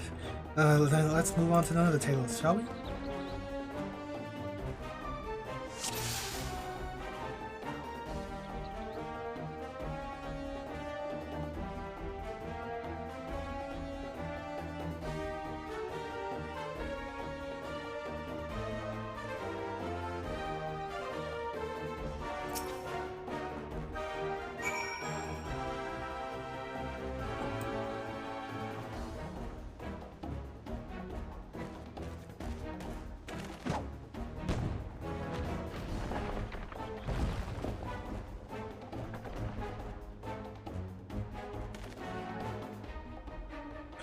I do believe I'm getting the hang of this.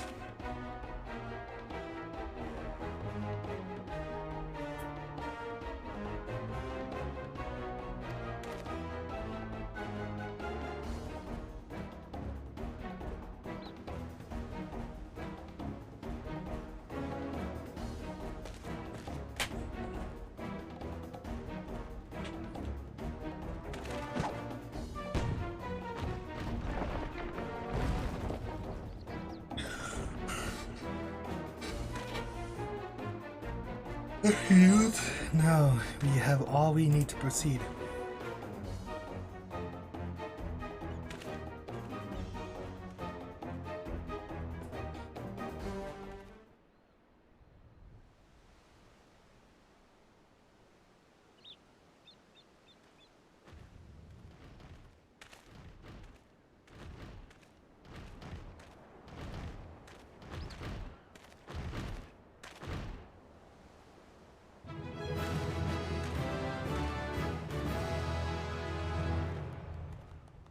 Yay! Blimey, thought my heart was going to stop for a moment there. Our friend returned with nary a scratch. Well done. It would seem I misjudged Master Chai. There may yet be hope for a little more.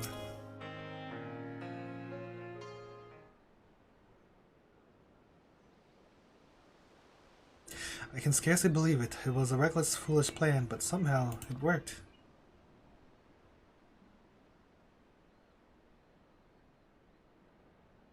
I did it.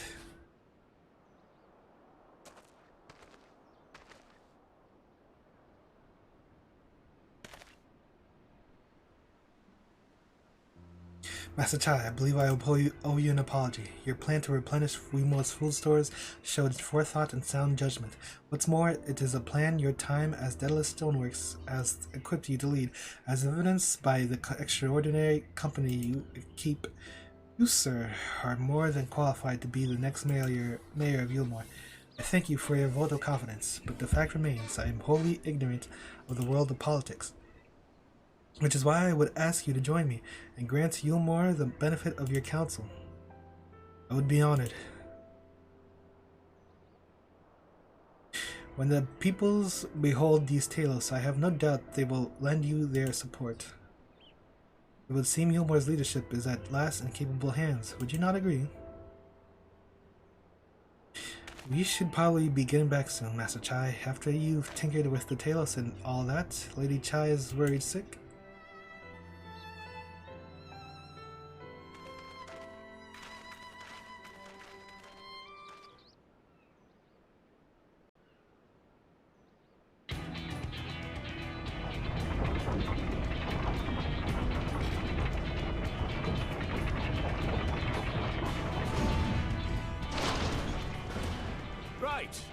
Right then, form a line and make for Yulmore.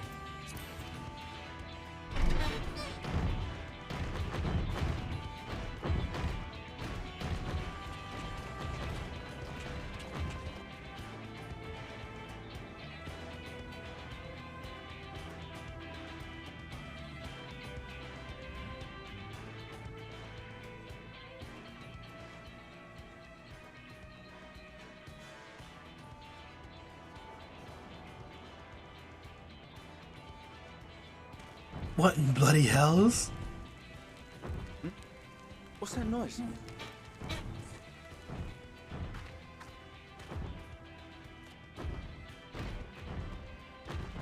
Wicked White! Runaway Talos! Call the guard!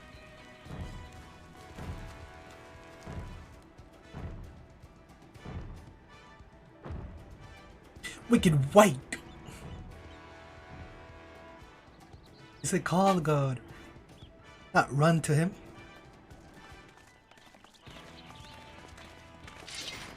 What's that helmet?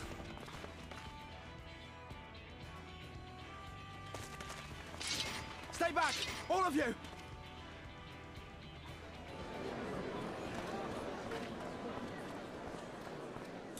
Waddle the lead up. Is that?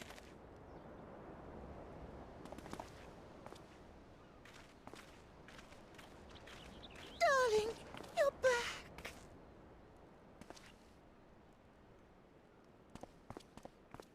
I thought she was gonna fall. I'm back. You didn't see. I can't.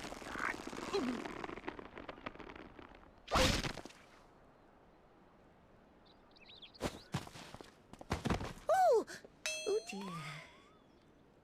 He's dead.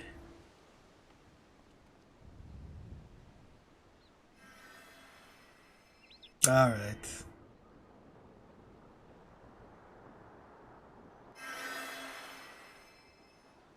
Oh, thank you.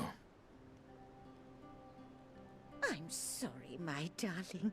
It's just the sight of you filled me with such joy, I couldn't help myself.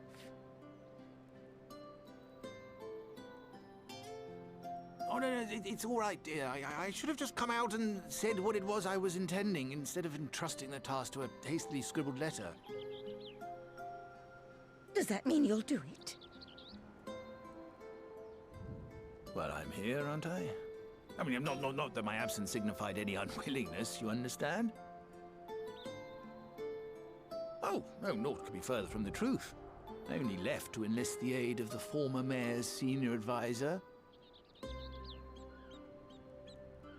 And now that I have it, I believe I am ready to take office.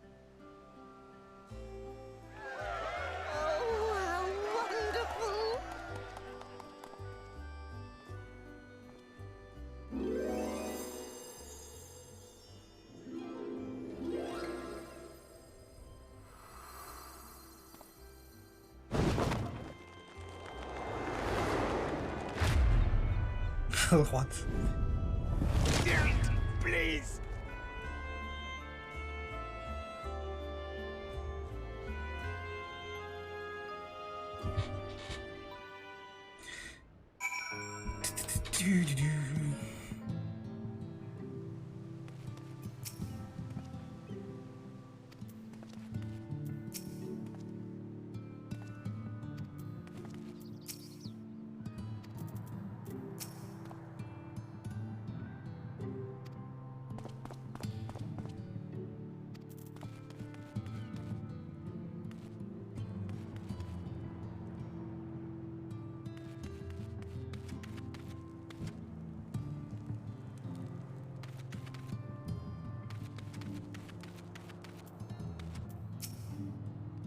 That was quite a reception, one Master Chai will struggle to forget. More importantly, the arrival of the Talos has seized the public's attention. Once word has spread around Ilmor, it will be that much simpler to gather one and all to that Master Chai can make his inaugural address. Moving forward.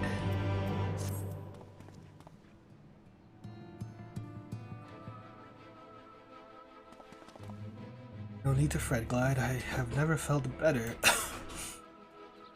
And not at all overawed by the prospect of addressing the assembled masses of Yulmar.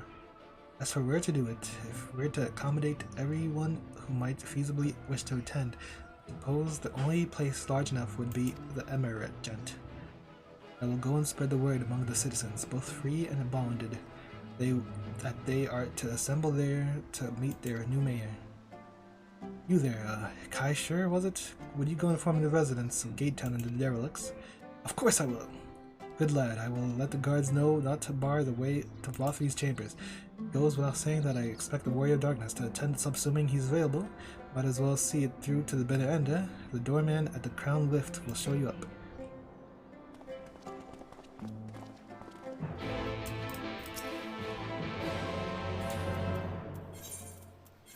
Speech.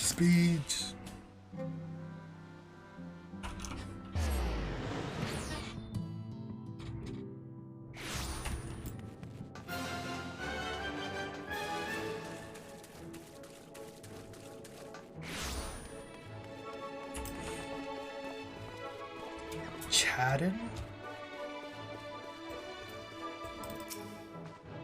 Ah yes, Master Chai told us to expect you. The Emergent is already filling up with people of all persuasions, free and bonded citizens and non-citizens. But for you, our guest of honor, we have reserved a place at the front, right this way, sir. Front row seats. That's right.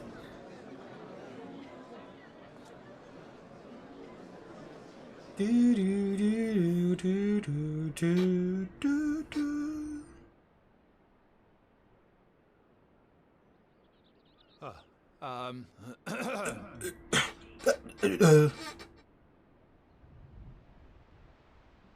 Just give her another squeeze. Go on, dear.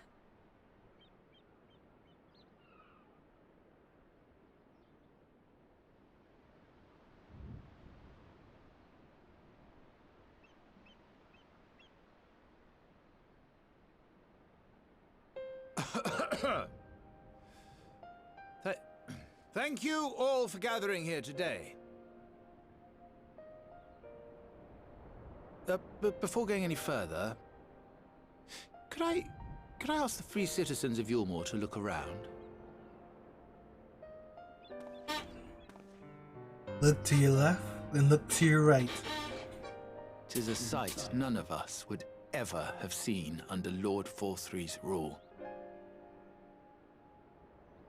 Not only do we stand in the familiar presence of those we once called the Bonded,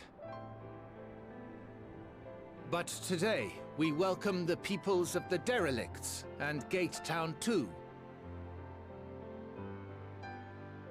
Today we welcome the Warriors of Darkness, come to bear witness to Yulmor's new beginning.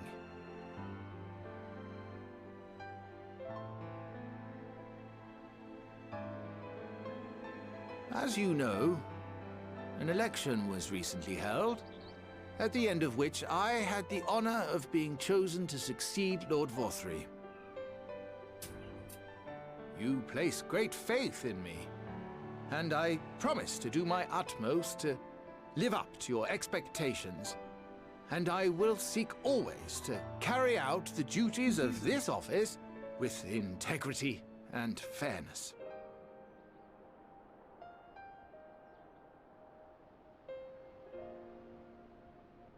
Always, I say, but not forever. Let it be known that I do not intend to hold this post indefinitely. I consider myself but an acting mayor who will serve only for the interim, while Yulmore is reshaped according to a new set of values. You don't want to be Putin?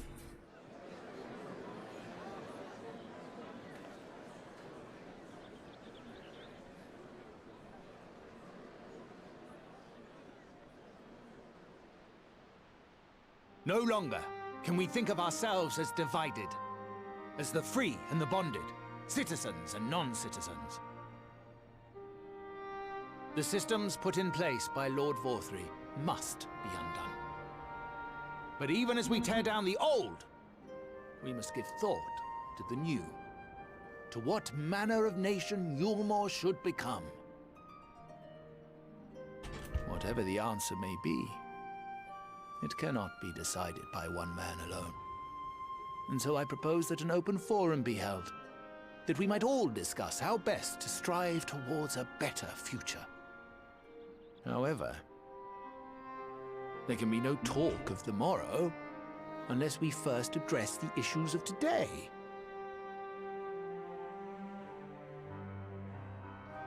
Securing new sources of food, rebuilding relations with our neighbors, re-establishing industry. There is much and more that needs to be done.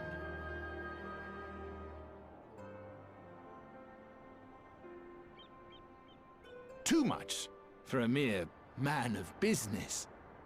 And so I pledge instead to do everything in my power to ensure our city's security and stability while we all work together to see these problems solved.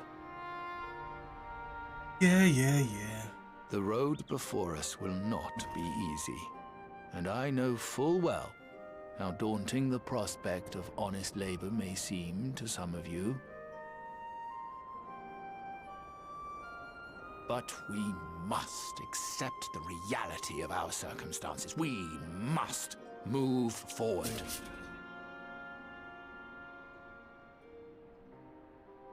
This much we owe to ourselves and to the brave heroes who risked their lives to bring back the night. Bring back the night! Once we have shored up our city's foundations and regained some semblance of normality, let us reconvene to speak of the future.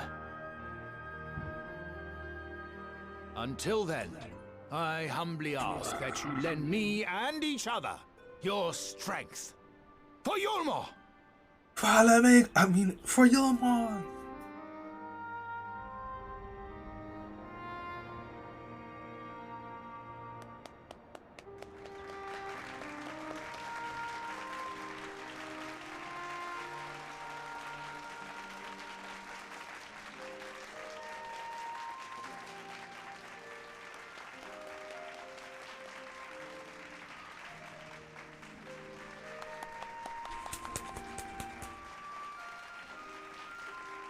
What is that clap? I don't have that clap.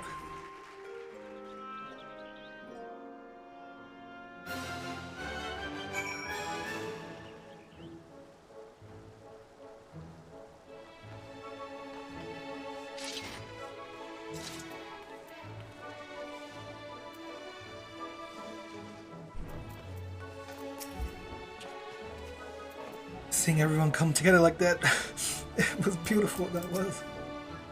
Now our work can begin in earnest. I very much look forward to seeing this Yulmore for the people. Wasn't he simply wonderful? Seeing him take charge of the room as he did. It reminds me why I fell for him in the first place. The city of pleasures, they used to call this place back when the world was ending. But now I hope it will become the city of new endeavors.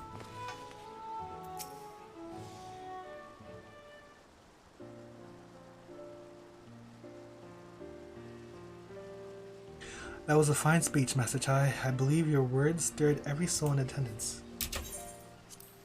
Stirring them to action, I hope. If I have learned anything from all this, it is that change begins with the individual.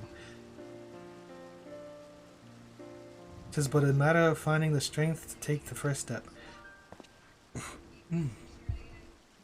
Assuming my fellow Umorans can, it shall be my honor and privilege to help them walk this road we have chosen. But we must not forget the individuals who made all of these changes possible.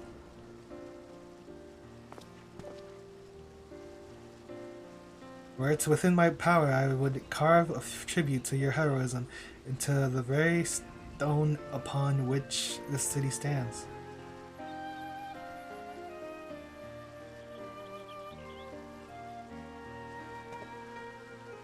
I hate to change the subject, darling, but now that you have officially taken office, have you given any thought to your mayoral seat?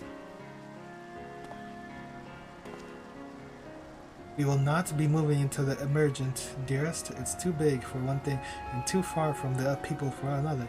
We will retain our current residence and I will govern here in the parlor. Oh, I was hoping you'd say that. I much prefer the view from the parlor. Begging your pardon, Master Chai, but have you got time for a word? Huh? Yes, of course. Hathen Bet? Aye, that's me. I liked your speech, but there's... Oh, that's the guy down in the derelicts. There's folk outside these walls that don't even have enough food to last till tomorrow, and more who's counting their crumbs. If you've a plan to change that, I want to help set things in motion. Then we've much to discuss. No sooner do I take office than my work begins in earnest. Well, I suppose I brought it upon myself. Thank you again for your help, Glide. I hope to see you again before long. What's up with this weather? First it's raining like crazy, now it's fog. It was sunny a minute ago though. What a day. I don't know what it means exactly, but I do know I've got plenty to think about. I sense we all have a great deal to consider. I had resolved to remain here until such time as Yomor's future was secured, but it is clear to me now that the city is in capable hands.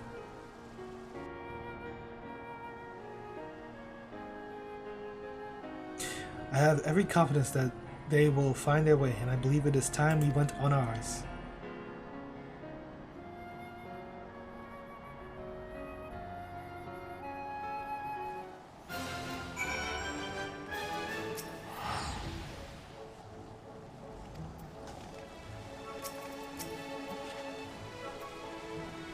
So Alphino's leaving too, is he? Seems like everyone's moving on, everything's changing. I've been thinking about what I should do in all this. Like I told you, I spent most of my life dreaming about living here with my friends in paradise. That paradise is gone, but something better is taking its place, and I reckon I want to take a part of it. This Yulmore for the people. Master Chai has been going on about gonna build itself after all. Not that I'm much of a builder. Me and my friends will find a way to make a difference, though. I'll keep things changing for the better. A far nobler dream than the one to which we clung before, and one I am happy to say we share. Whatever path you choose, I will pray for your success. Well, when you put it like that, there's no going back now, is there? We've got a few ideas on how we can do our bit. Just a matter of taking the first step. Moving forward. What is this?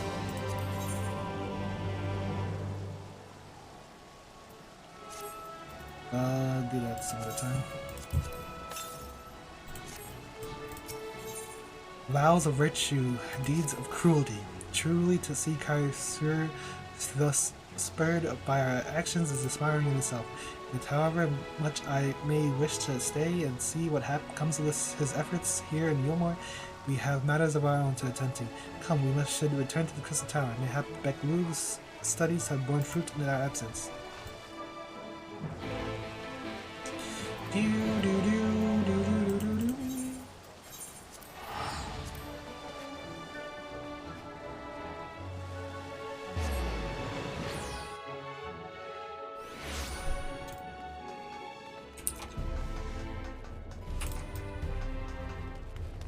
Should I change? I definitely didn't click that.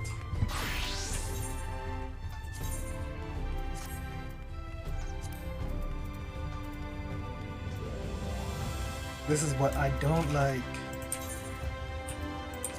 I mean, you guys just have to do this, but still.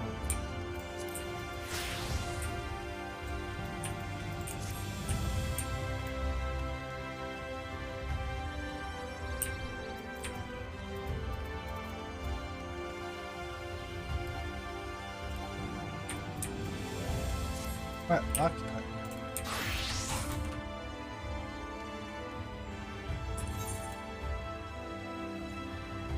Blue pants aren't that bad, though.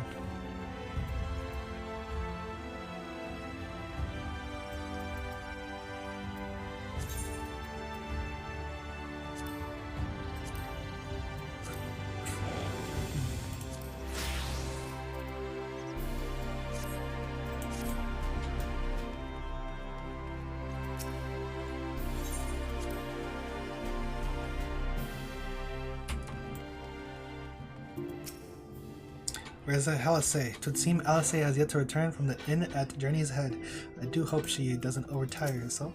In the course of preparing more Arsite, we made a significant discovery. We thought it best wait for you to return before sharing our findings. I agreed. Congratulations. Glad tidings from Yulmore did proceed. I need to get rid of this food. I keep getting one piece of food for everything.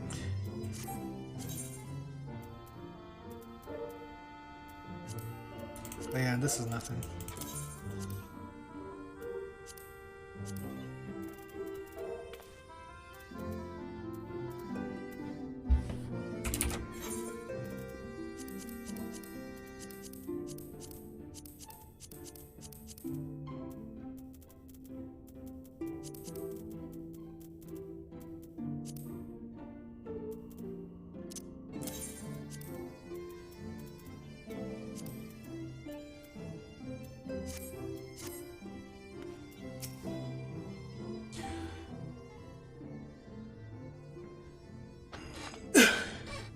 Welcome back. We are given to understand a new mayor has taken office in Yulmore. Indeed, our good friend Master Chai was elected by popular vote, and after some considerable soul-searching, chose to accept the post. It is a shame you weren't able to attend his inaugural speech, though I have no doubt you will see more of him in the future. But tell me, how fared you in preparing the White Orsite? Our work did not proceed quite as expected. In your absence, we had a frank discussion on the principle of soul transference, and concluded at length that White Orsite was ill-suited for our purposes. But Roger, did you not say, compared to the massy soul of an Ashian, the stone could house one of our with ease? That I did, and armed as we are with Beck-Luke's invaluable insight, would indeed prove a trifling matter, were we to disregard the inviolable link twixt mind and soul, a link which would, we did belatedly realize, be weakened most perilously in the process of rendering our souls dormant, as Orsite doth require. Thus the shredding of these fleshy simulacra and the surfeit of aether which compriseth them, would in all likelihood deprive us of our psyches as well. It would theoretically be impossible to channel your minds into the Orsite indeed, instead, but we would more than likely sacrifice your souls in the process, which is why we have abandoned that plan, and instead devoted our time to finding a means by which mind and soul might be transported together.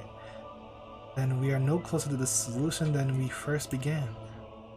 It is a vexing conundrum indeed, but one of which the Crystal Exarch has posited a most intriguing solution. Posited. When our discussions turned to the transference of our memories into psyche, I could not help but be reminded of a technique with which I have personal experience. Glide, do you recall what we learned of my eyes from our encounter with Doga and Une? The clones? I speak of the royal eye of the Allagan Imperial Line. Allagan Imperial Line. The Sharingan? Gifted to my forebears through the blood and memories of the ancient Allagans, it is by this gift that I am able to control the Crystal Tower.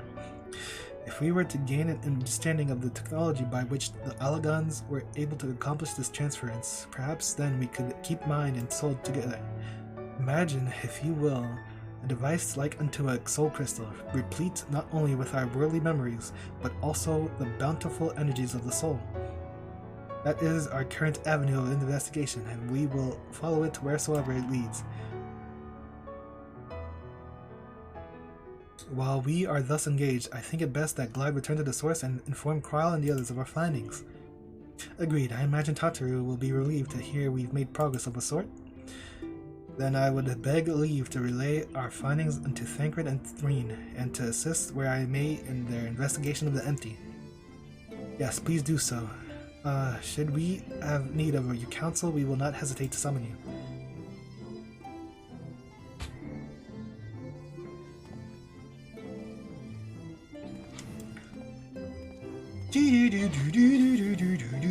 Give our regards to Tataru, won't you?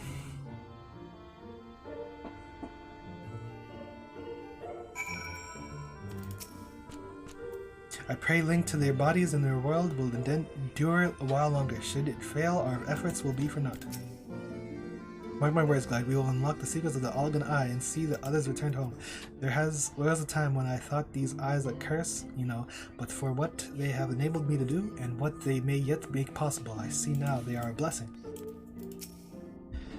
Beck Luke insists we resume our work forthwith, but I grow weary at the thought that I would not give for a cup of tea and perhaps a vanilla tart. Got you. I got you, girl. With the benefit of our combined knowledge and the aid of a first leading authority on soulcraft, we must surely be able to find a solution. Surely.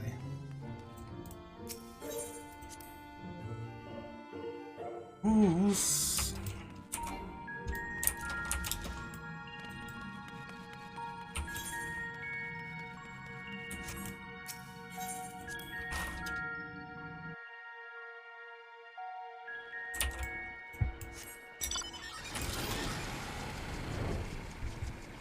More donut, more donut, more donut.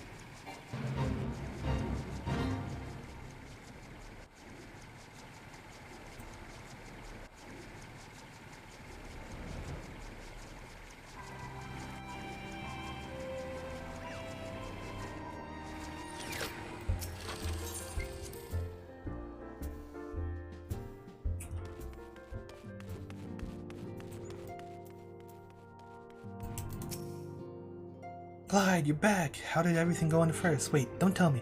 Krile will be here shortly, and she'll want to hear too. She's just tending to the others. Their bodies, I mean. Gods, I don't think I'll ever get used to saying that. Anyway, you can tell us everything the moment she gets here. Here we go. That was voiced.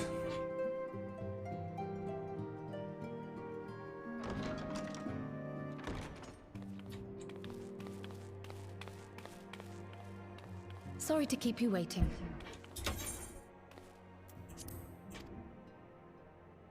I've carried out the treatment as per Master Matoya's instructions, which should slow the destabilization of their corporeal ether quite significantly. But tell me, how fare our friends in the first?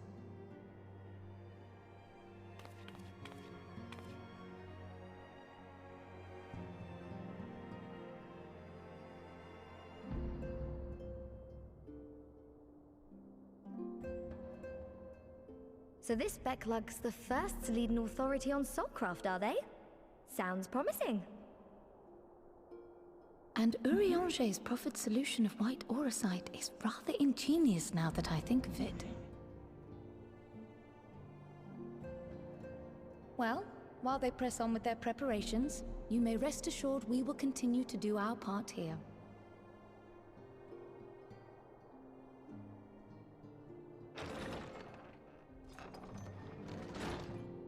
Oh, you're back. Huh? Yay!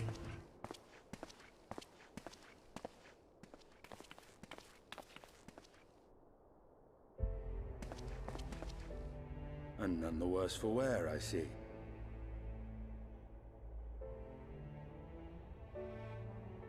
Estinian! Oh, thank the gods! We've been worried sick. Did you lose your link pearl or something?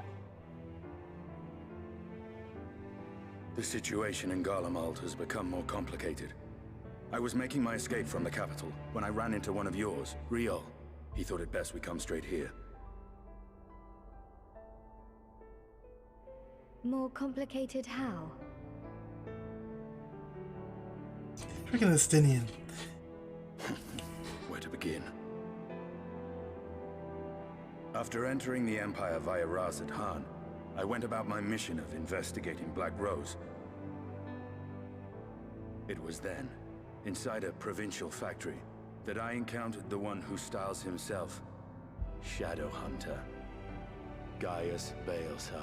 Von Baelsar.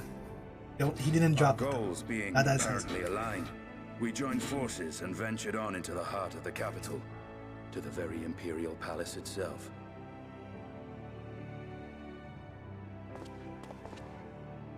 There, we found a man whom all assumed dead.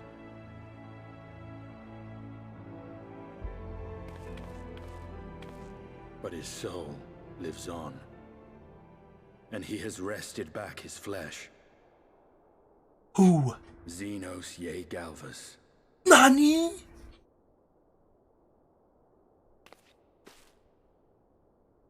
Oh, Kryle's triggered. Surprises end there. For no sooner had we arrived than he murdered his sire in cold blood. The Emperor is dead. This sent Gaius into a rage, and he charged in, blade drawn. And then? Oh! Oh, Kryle's going in. Tataru!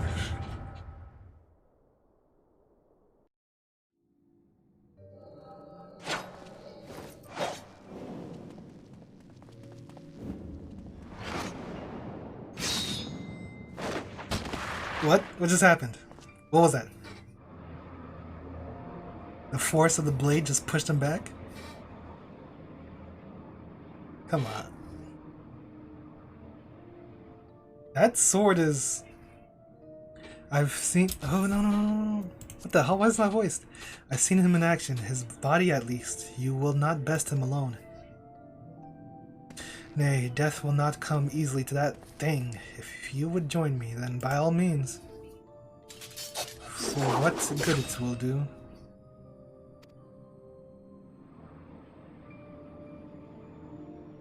The Black Wolf and the Azure Dragoon. I suppose this might suffice.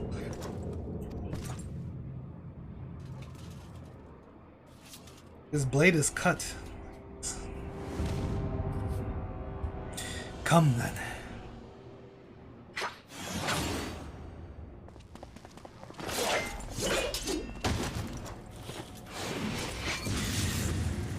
Why don't they have us play as Estinian or something? And then do this fight instead of just showing us a movie.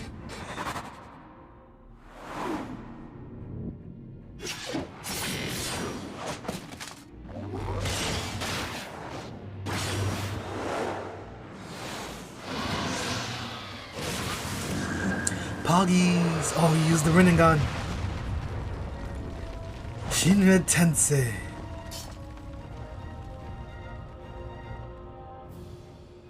Ah, the simple pleasure of one's own flesh. Truly, there is no place like home. Are we about to fight? It feels like we're about to play as one of them. Abomination. Whatever he is, Glide was barely a match for him. If we stay here much longer... Emperor Varys, your Radiance, are you alright? We may wear our welcome. These two are still here? Your radiance, no!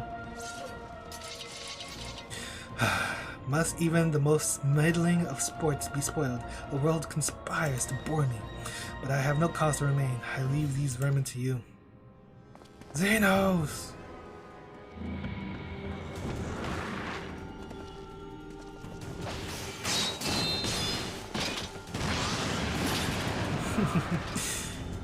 Well, any bright ideas?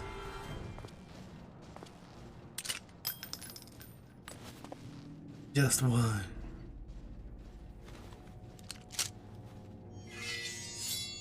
Lemon break!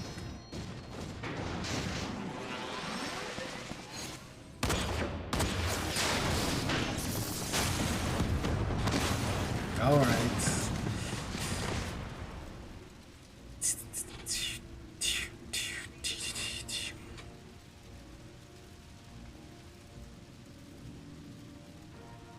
Red and blue, your radiance. The intruders have taken flight. I repeat, the intruders have taken flight. Deploy all available Magitech armor. We cannot let them escape.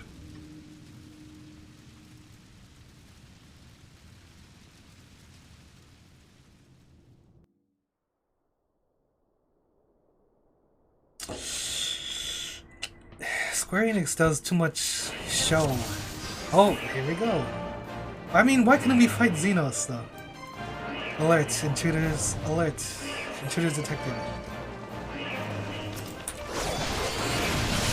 Sky Dragon dies.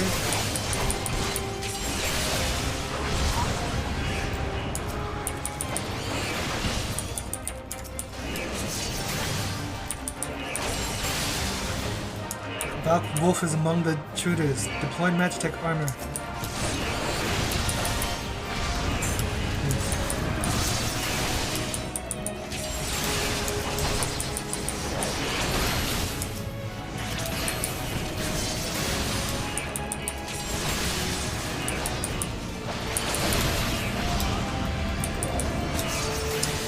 Oh god. I'm not playing Dragoon.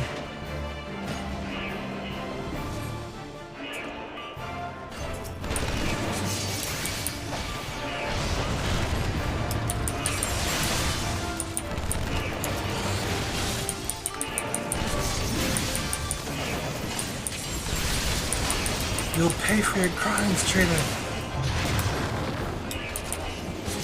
What is this one doing over there? Red and blue. I was wondering when the Imperial Guard would appear. Focus on the magic armor.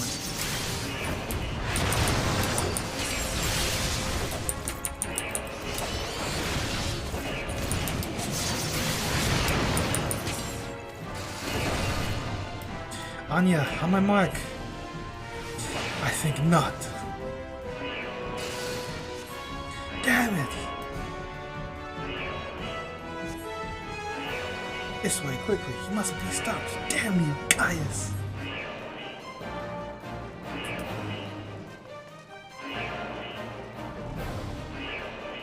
We make ourselves easy marks by moving together. I suggest we split up. Alright, I'll take the low road, so to speak. I'll see you outside. Stay safe. They split up. I'm constantly sprinting.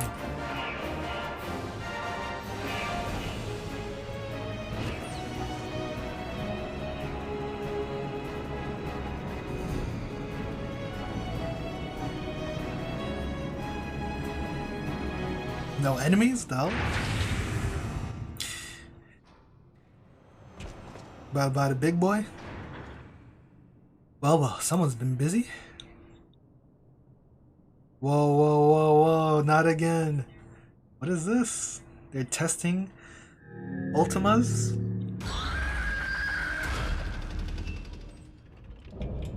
Volatile prototype, Arc Ultima. Oh my lord, don't play this music.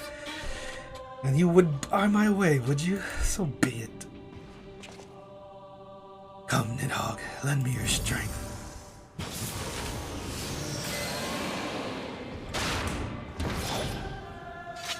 Trying to remember what happened to the eyes. Because we didn't throw them out. They became Shinra, and Omega destroyed them now. Ilberd used them to get Shinra up.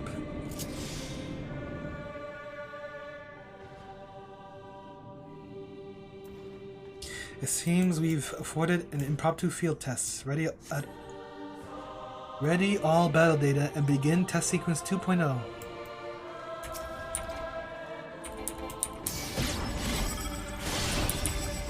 Oh, I didn't read my abilities.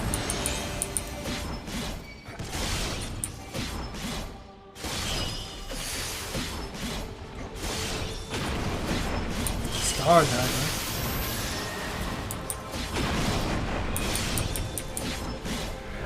I got a limit break.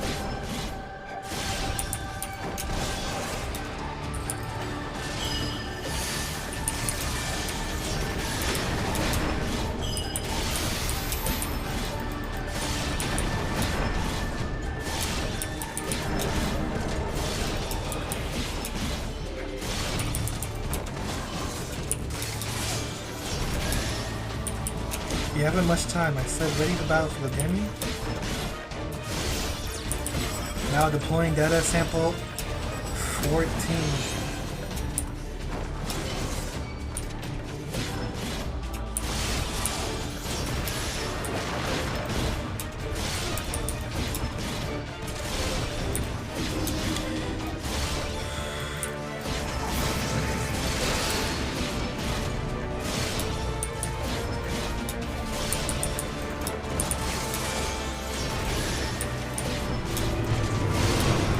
If you would bar my way, then you will feel the fury of Nidhogg.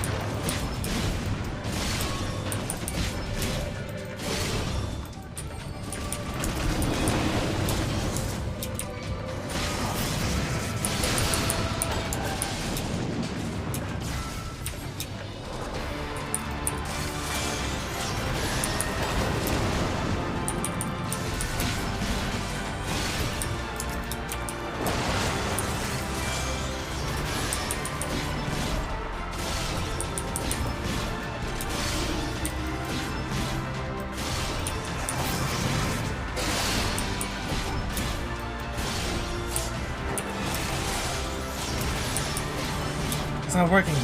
Ready another sample. The one taken from Castor Mabania. Now loading data sample 12.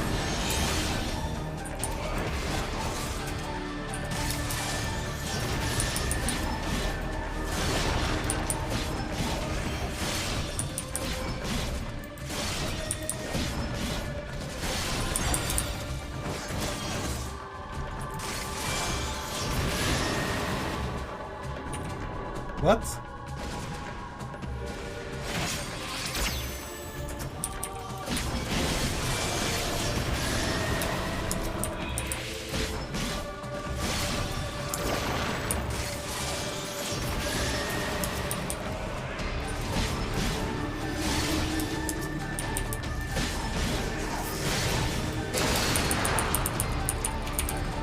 What?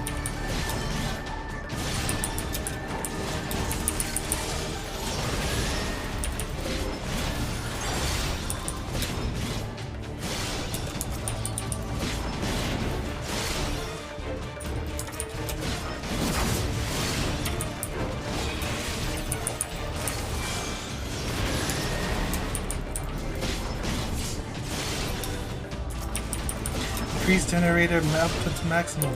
Activates the Magitech field full power.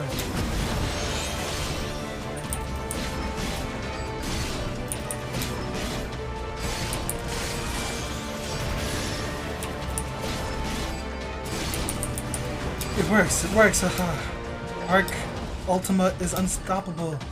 Unstoppable, we shall see about that.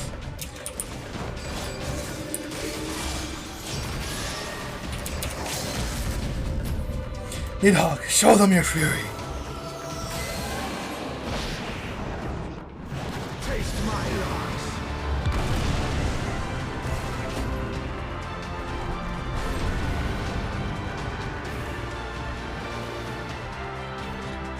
Shooting star bomb.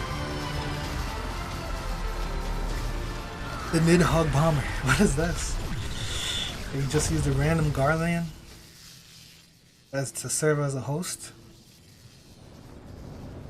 I think Xenos' plan is essentially to become Ultima.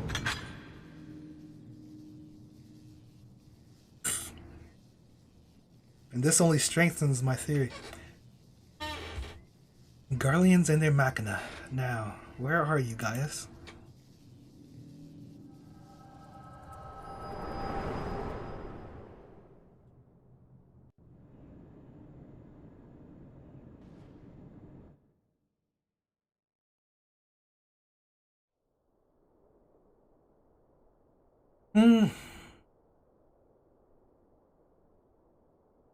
Cryle, where are you? Were you playing as Gaius?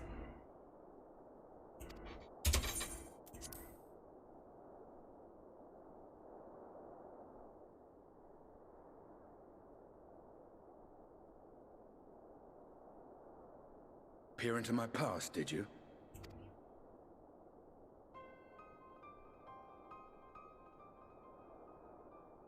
Well, I didn't quite relive the experience as you did, but I bore witness to it all. Ah, convenient. I'm still not sure what I think of this gift of yours, but no matter. Our confrontation was cut short when the Imperial Guard arrived. It was then that Xenos took his leave, citing boredom. To think their research into the Echo could bear such fruit. Escaping death, jumping from one body to the next, and returning to his own after all this time. He is an Ascian in all but name.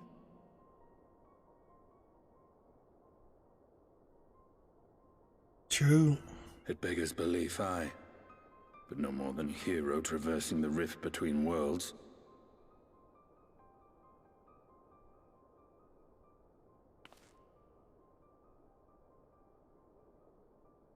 My concerns are far more prosaic.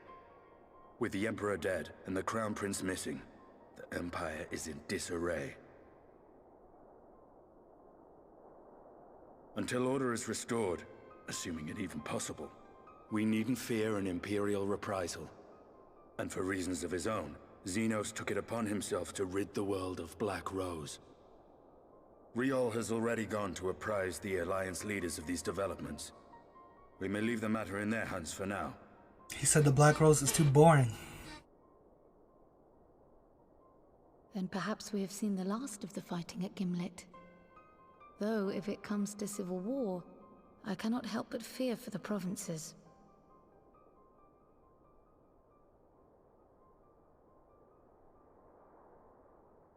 Ah, I'd nearly forgotten to ask. What became of Gaius? Did he not escape with you? That he did, but we parted ways shortly after leaving Garlemald. He claimed another threat had arisen which demanded his attention. He didn't elaborate, but the absence of some device or other in the capital gave him reason to believe they're planning something. Lest you worry, I believe he has well and truly shed the Black Wolf's pelt. Conquest is no longer his objective. We may safely leave him to his own devices. Well, it's nice to have one less foe to worry about, even if we do have a mysterious new threat to look out for instead.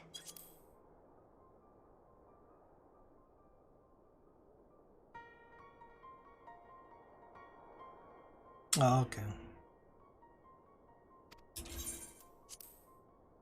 Speaking of which, I'll see that Riol and Al Shinobi are made aware. Though we still know next to nothing, it can't hurt to be vigilant.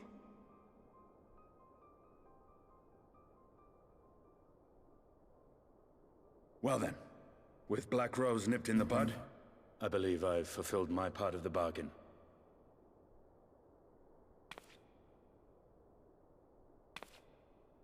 That's true, but with the Archon still slumbering away, we were hoping you might agree to stay with us for a little bit longer.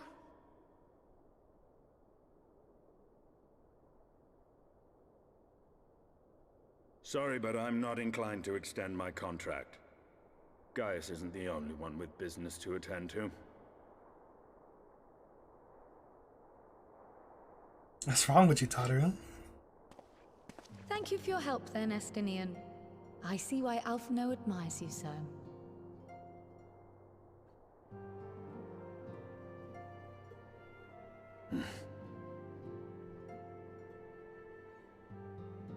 Is Tataru simping? Farewell, my friend. See that you don't make a habit of dozing off in battle.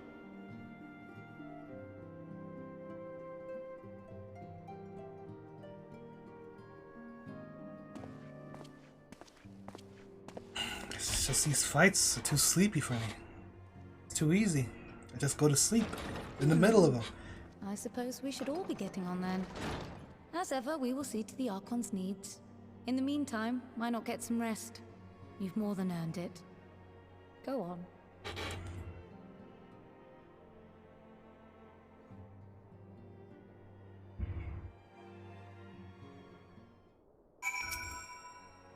Though they may have yet to find a workable solution, Y'shtola and the others are making progress, and we cannot ask for more than that. You must be shattered after all that hopping back and forth between worlds. Why not stay here in Westerwile? I'm sure Beg Luke can manage without you. They've got enough science to help them, if you ask me.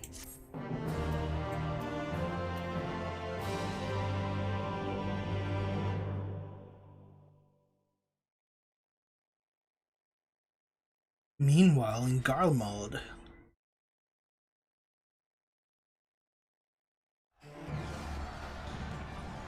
Civil War! Traitors, you dare deny Lord Never and the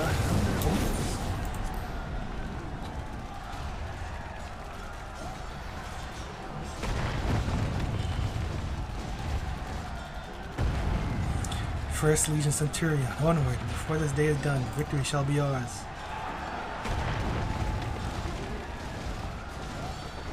Is there nothing but soldiers in Garlemald? Where is the civilians?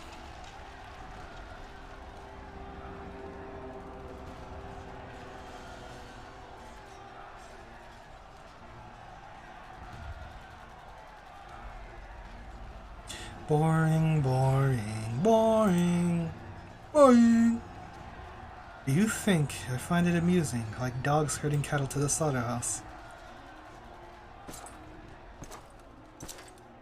It did abyss. No? That Hugh, your soul is... Who are you? You can see with his Renegon. Before your majesty, I am but another dog, lost in want of a new master, a hunting dog if you should wish it so, for I know full well the prey you would seek next. Zodiac.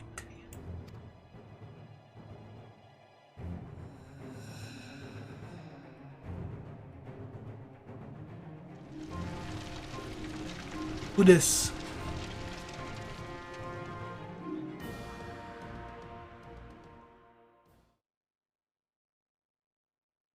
Meanwhile, in Yulmore in the First. What other Yulmore is there?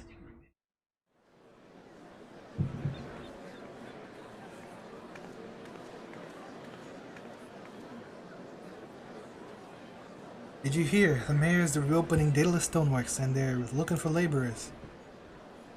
There's talk of settling some of the old, abandoned villages too. They're even laying on free Talos to help anyone willing to make the move. Free Talos? Huh. We'd best get packing. Steady work, board and lodging. If that's not a recipe for hope, I don't know what is.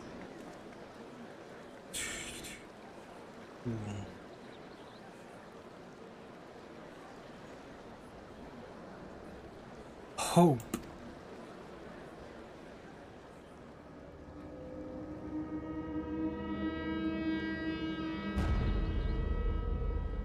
Yes, so long as I yet live, I would see that feeble flame rekindled.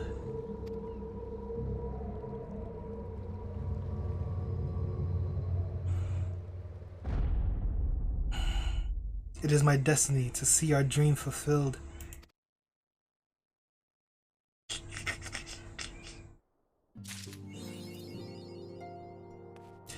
It's not always black or white.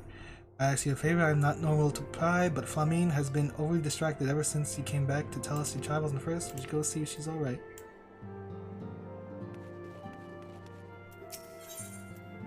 Old enemies, new threats. Yo, where's Hori? With her all out, alas, Hori and the others are unable to accompany me. Alright, so that's 5.1, surely.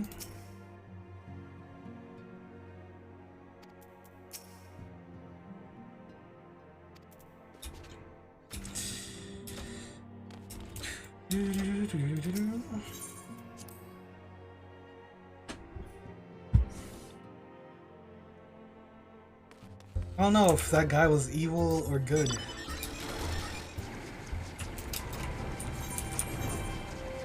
Flaming,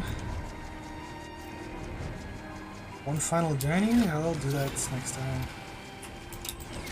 What's this?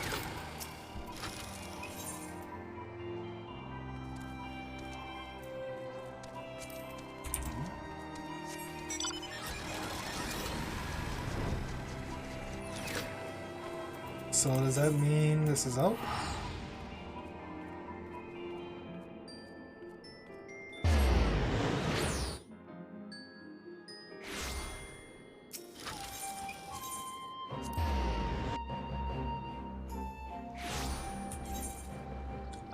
Where eagles nest. Alright, so I guess this is I'll do next. But that's it for now. My dailies and whatnot. Oh